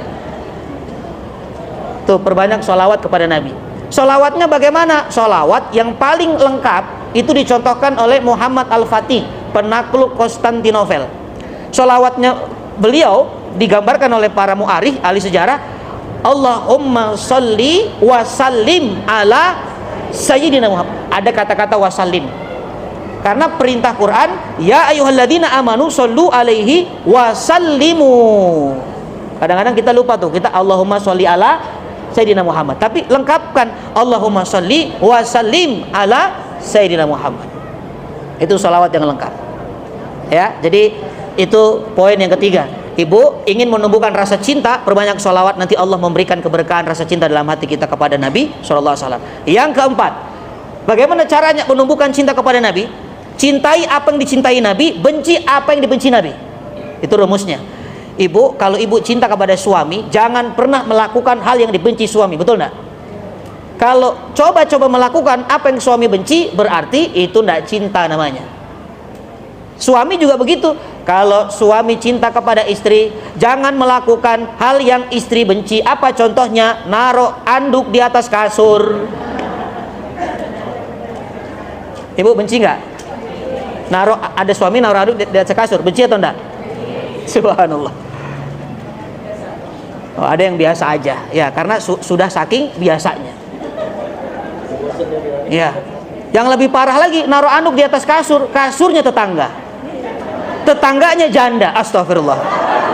Oh, itu bukan lagi benci, diracun, awas pulang, saya racun itu, subhanallah. Nah, jadi apa yang Nabi cintai, Ustadz? Nabi cinta persatuan, berarti kita tidak boleh bermusuhan, betul enggak? Kalau ada umat Nabi bermusuhan, berarti dia bukan umat Nabi. Ibu, ini ada cerita menarik. Rasul itu nggak mau perpecahan, saking Nabi nggak mau perpecahan. Ada cerita, Umar bin Khattab lagi duduk bersama sahabat, bersama Nabi. Tiba-tiba tercium bau kentut. Sahabat juga pernah kentut, sahabat juga manusia. Umar ini begitu mencium bau kentut, aroma kentut, kata Umar, dia ajak sahabat di sampingnya berbicara. Ini siapa pelakunya ya? Kok berani betul? Ada Nabi loh, ini nggak sopan ini. Kata Umar bin Khattab, nanti kalau jam 12 ketika adzan zuhur dia ke kamar mandi, ke toilet, berarti dia pelakunya. Udah ngancam tuh Umar. Awas nih, siapa ini? Jibril memberitahu kepada Rasulullah, ya Muhammad, itu Umar ada-ada aja tuh, ngebahas kentut, kata Jibril. Kalau bahasa bebasnya begitulah kira-kira. Lalu Rasulullah SAW berdiri, Ibu, berdiri. Ayuhan nas, kalian semuanya. Ini menjelang zuhur Nabi berdiri. Kalian semuanya, yang terbaik di antara kalian adalah yang memperbaiki wudunya. Aku akan memperbaiki wuduku. Nabi ke toilet, semua ikut. Umar bingung, lah siapa pelakunya ini? Subhanallah. Itu karena Nabi tidak mau sahabatnya bermusuhan, apalagi karena kentut. nggak penting banget itu. Karena kentut yang silent itu lebih membahayakan daripada bersuara. Subhanallah. Betul enggak? Ya. Kenapa? Karena yang silent menimbulkan fitnah dan suudzon. Ini baunya kayaknya dia nih. Enggak, mirip dia ini. Orang saya sering kok. Astagfirullah. Ya. Ini kemana-mana itu. Tuh Nabi tuh hebat, nggak mau bermusuhan tuh. Ada lagi tuh datang Yahudi tua bawa jeruk limau. Ini jeruk limau Madinah, bukan jeruk limau Pamulang. Ya. Jeruk limau Madinah itu gede, Bu. Nabi dikasih. Tujuan Yahudi tua ini ingin membuat Nabi marah. Supaya apa? Nabi kesal sama dia. Kan Nabi terkenal baik, pemaaf, nggak pernah marah. Mau dicoba itu. Begitu diterima jeruknya, Nabi makan tuh sambil senyum di depan Yahudi tua. Yahudi sampai sebel sendiri, dia bilang, dasar Muhammad ini orang gila, ditinggalkan itu Rasul. Tapi yang masalah Umar di samping Nabi, Umar ngebatin, kok Rasul punya jeruk nggak bagi-bagi, ini tumben pelit. Biasanya berbagi tuh Nabi. Ternyata dijelaskan oleh Rasul, Umar, jeruk ini asam. Kalau aku berikan kepada kamu, kamu nanti berselisih dengan Yahudi tua, kamu marah. Aku tahu karaktermu. Subhanallah. Tuh hebat tuh Ibu. Kita kira-kira yang mana? Kita yang kita kasih buah ke orang yang asam atau yang manis? Benar? Wah, hebat ini. Kadang-kadang kita kalau lagi makan manis pura-pura asam. Jangan-jangan asam, padahal manis. Tapi kalau asam, ya Allah, begitu asam, manis banget ini. Mau enggak? Mau enggak? Subhanallah. Kita mau kebalik gitu ya. Tapi lihat akhlak Rasul, enggak mau ada perselisihan dan perdebatan untuk Nabi SAW. Makanya kalau ada perbedaan pendapat, jangan diperdebatkan. Itu konflik awal dari situ perpecahan. Betul enggak? Ada orang yang sholat subuhnya kunut, ada yang nggak kunut, nggak usah dipermasalahkan. Ya kenapa? Kalau yang ini ribut, kamu kunut sesat, kamu nggak kunut yang salah. Yang tepuk tangan, untung kita nggak sholat subuh. Makin repot lagi kan? Subhanallah. Teriak yang maulid bid'ah, nggak maulid yang benar, semuanya teriak. Akhirnya apa? Akhirnya Islam yang jelek. Islam yang jelek. Makanya semua tuh ada dalil, ada ulamanya. Ikutilah mana yang kita ambil. Silakan. Ini hal furu'iyah. Bukan akidah, bukan usul, ini cabang. Santai saja, nikmati saja. Ya, nikmati saja syariat ini dengan penuh rahmat, penuh kasih sayang. Karena kadang orang tuh lihat nama. Mohon maaf nih, kalau kita terbius hanya dengan nama, kita bisa salah kesimpulannya. Contoh. Ibu tahu sambal setan nggak? Sambal setan itu sebenarnya kalau dari namanya boleh nggak dimakan? Terutama orang beriman, nggak boleh kan? Kenapa? Karena kalimatnya A'udzubillahi minasyaitonirrajim. Aku berlindung kepada Allah dari godaan setan yang terkutuk. Kata setan, ini gimana orang sambal saya dimakan, katanya berlindung dari saya. Itu orang tidak konsisten, kata iblis. Makanya kita cek, oh sambal setan isinya apa? Oh ternyata ayam goreng, pecel lele, ada sambal, ada lalapan. Berarti namanya boleh sambal setan, tapi isinya makanan halal. Nah, sama maulid. Orang bilang maulid tuh siapa yang ngajarin? Maulid tuh nggak ada itu tuntunan. Ibu, jangan lihat namanya. Isinya apa ini maulid? Isinya baca Quran nggak tadi? Baca Quran perintah atau tidak? Perintah. Iqra'ul Qur'ana fa innahu ya'ti yaumil qiyamah syafi'an li ashabi. Bacalah Quran tuh. Isinya selawat nggak tadi? Selawat perintah bukan? Perintah. Isinya ceramah atau enggak? Ceramah. Ceramah itu ilmu perintah atau tidak? Perintah. Jadi mana salahnya? Kalau maulidnya joget-joget, ya kalau maulidnya ada maksiat, ya itu boleh kita hujat, ya. Jangan merusak nilai Islam. Tapi kalau baik-baik ngaji begini, mana yang disalahkan? Makanya jangan terpaku dengan nama, tapi lihat isinya apa. Itu orang bijak tuh begitu. Makanya ada sahabat Nabi dulu, ketika Rasulullah selesai dalam peperangan Bani Quraidah, ya, ternyata saat itu malaikat belum selesai memerangi orang Yahudi. Kata para malaikat, ya Muhammad, kami belum selesai memerangi Yahudi Bani Quraidah. Dikejar tuh Bani Quraidah. Makanya Nabi bergegas untuk berperang kembali, menyampaikan kepada para sahabat, jangan sholat asar kecuali di Bani Quraidah. Berangkat semuanya. Itu tuh kata-kata Nabi. Jangan sholat asar kecuali di Bani Quraidah. Lalu sahabat berangkat, Ibu, ternyata terpecah menjadi dua.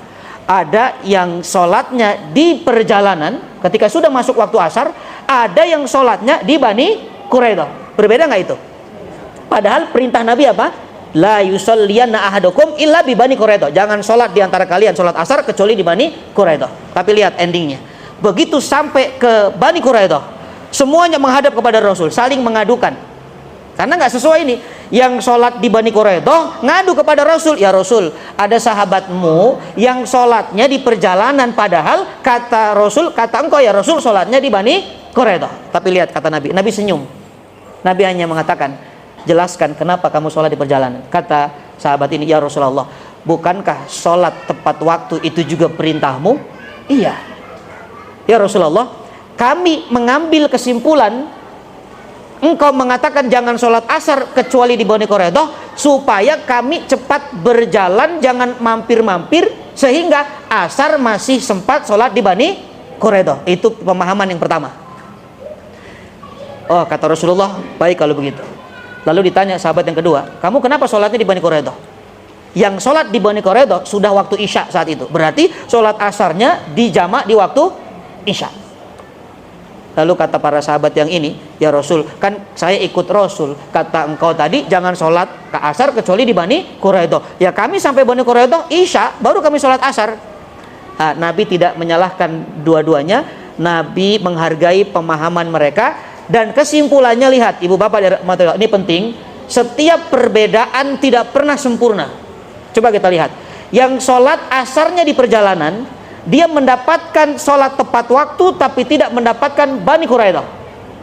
Yang sholat asarnya di Bani Quraidah mendapatkan Bani Quraidah tapi tidak mendapatkan waktu asar. Sempurna nggak dua-duanya? Enggak. Makanya jangan pernah merasa paling benar kalau itu perbedaan. Oke, Nabi nggak suka tuh perpecahan. Apalagi yang Nabi suka tukar hadiah, tuh kasih hadiah tuh, tahadu tahabbu, saling memberi hadiah, Anda saling mencintai. Ibu, kalau ibu dimusuhi tetangga, Rasulullah pernah dimusuhi oleh musuhnya, Nabi kirim hadiah tuh, harta rampasan perang dikirim, unta dikirim. Coba praktek nih, kalau ada yang memusuhi kita, kasih hadiah tuh, kirim makan siang, kirim makan malam, ajak ke Eropa, ajak ke Bali, ajak umroh. Itu orang itu akan mengatakan, enak juga musuhnya dia ini, subhanallah. Kalau gitu saya akan musuhnya terus, biar dikirim makan terus. Nah, ini salah juga dia. Ya, maka dikatakan benci yang Nabi benci, cintai yang Nabi cintai. Itu yang keempat. Yang terakhir, bagaimana menumbuhkan rasa cinta kepada Nabi? Cara menumbuhkan rasa cinta kepada Nabi dengan cara duduklah bersama orang-orang yang mencintai Nabi. Karena itu endingnya ibu. Ada satu hadis yang luar biasa, kata Nabi, ketika Arab Badui datang, ya Rasul, kapan kiamat? Itu pertanyaannya. Mata sa'ah, kapan kiamat? Nabi nggak menjawab kapan kiamat. Nabi bertanya, ma'adatalah, kamu sudah punya persiapan apa? Kata Arab Badui, ya Rasul, kami nggak punya persiapan apa-apa kecuali kami punya cinta kepada Allah dan kepadamu ya Rasulullah. Apa kata Rasul? Kamu akan bersama dengan siapa yang kamu cintai. Subhanallah. Jadi maksudnya ibu bapak, kalau kita cinta kepada orang-orang mencintai Nabi, mudah-mudahan kita dikumpulkan bersama Nabi dari sebab kita mencintai orang-orang yang mencintai Nabi. Itu harapannya. Maka jangan salah mencintai. Ibu cinta kepada artis-artis Korea, ibu akan kumpul bersama Kim Jong Un, kumpul bersama Son Jong Ki, kumpul bersama Korea-Korea tuh. Kalau cinta kepada ulama, cinta kepada orang-orang soleh, kumpul bersama ulama. Cinta Pak Lurah, kumpul dengan Pak Lurah. Subhanallah. Karena Pak Lurahnya orang soleh. Amin ya Rabbal Alamin. Ya, jadi ini 5 poin yang bisa kita ambil bagaimana cara menumbuhkan cinta kepada Nabi SAW. Ihtitam penutupnya ibu. Rasulullah saat itu, karena ini cerita, saya tutup dengan cerita. Rasulullah saat itu dikepung oleh pemuda dengan 10 pedang, siap membunuh Nabi. Ketika mau keluar rumah untuk hijrah, kata Allah, Muhammad baca ayat ini, ambil pasir, lemparkan ke wajah mereka. Lalu Nabi mengambil pasir, sambil membaca ayatnya, dilemparkan ke wajah 10 pemuda itu. Apa ayatnya? Ibu semua hafal. Waja'alna min baini aidihim saddaw wa min khalfihim saddan faghshaynahum fahum la yubsirun. Itu ambil, pasir diambil, dilemparkan, 10 pemuda pingsan semua. Maka ini ayat ibu dihafalkan, bagus kalau ada razia. Ya. Coba sambil naik motor tuh. Waja'alna min baini aidihim saddaw wa min khalfihim saddaw faghshaynahum fahum la yubsirun. Baca sebanyak-banyaknya, insyaallah ibu kena tilang. Karena ibu bukan nabi, subhanallah. Tapi yang menarik, ketika Rasulullah sudah melewati 10 orang yang pingsan itu, Rasul balik lagi ibu. Rasul balik lagi, sampai Jibril bingung. Ya Muhammad, kenapa balik lagi? Kan kamu sudah selamat. Apa kata Nabi? Ya Jibril, ini orang yang 10 ini dicek satu-satu nadinya oleh Nabi, ini masih hidup atau enggak? Ini dia punya keluarga. Kalau dia mati, siapa yang bertanggung jawab? Anak istrinya ya Jibril. Subhanallah. Orang yang jelas-jelas ingin mencelakai, Nabi masih peduli. Hebat nggak Rasulullah tuh? Coba ibu ada begal. Begitu ibu kena begal, begalnya masuk comberan. Ibu tolongin nggak? Boro-boro ibu ambil handphone. Guys, akibat membegal wanita soleha. Begitu tuh. Tapi kalau Nabi tidak. Itulah Jibril sampai terucap dari lisannya, wa innaka la'ala khuluqin adzim. Sungguh benar-benar engkau ya Muhammad, akhlakmu di atas akhlak yang agung. Subhanallah. Itulah Rasulullah Shallallahu Alaihi Wasallam. Dengan akhlaknya kita semakin kagum, semakin cinta, semakin kita bangga punya Nabi yang akhlaknya luar biasa. Mudah-mudahan Allah ridho dengan majelis kita. Allah kumpulkan kita bersama Nabi, bersama keluarganya, bersama para sahabatnya di surga Firdausil A'la karena sebab kita mencintainya. Amin ya rabbal alamin. Jazaakumullah khair ala husni istimaikum. Mudah-mudahan ini menambah hazanah, menambah kebaikan untuk kita semuanya. Terima kasih atas perhatiannya. Mohon maaf lahir batin ada salah-salah kata, salah perilaku, salah sikapnya. Semoga Allah pertemukan kita dalam keadaan iman, dalam keadaan istiqomah, sehat walafiat. Amin ya rabbal alamin. Wallahu yubariku fikum. Jazaakumullah khair ala husni istimaikum. Lakum minil hubbu wad du'a. Assalamualaikum warahmatullahi wabarakatuh. Terima kasih kepada Al-Ustadz Taufik Al-Miftah atas pencerahan-pencerahannya. Mudah-mudahan yang baru saja disampaikan bisa kita mengerti, bisa kita memahami. Dan mungkin jika jamaah tadi ada yang kurang fokus, entah karena ngantuk atau karena apa, nanti bisa dilihat di YouTube channel Masjid An-Nas. Nanti ketik saja channel Masjid An-Nas, di situ akan keluar peringatan Maulid Nabi Muhammad Masjid An-Nas 28 September hari Ahad Minggu. Nanti tolong setelah lihat subscribe, like, and share demi keberlangsungan dakwah Islamiyah Masjid An-Nas. Insya Allah ya Bu, Bapak, saya yakin ibu-ibu yang hadir pada siang hari ini kayaknya punya HP semua, 1 atau 2. Silakan subscribe demi keberlangsungan dakwah Islamiyah Masjid An-Nas. Mungkin selesai sudah acara peringatan Maulid kita pada hari ini, dan saya selaku pembawa acara mohon maaf jika ada kekurangan, dan terima kasih atas segala kehadiran dan perhatian. Insya Allah doa penutup akan kembali dipimpin oleh Al-Ustadz. Dari saya cukup sekian. Billahi taufiq wal hidayah. Wassalamualaikum warahmatullahi wabarakatuh.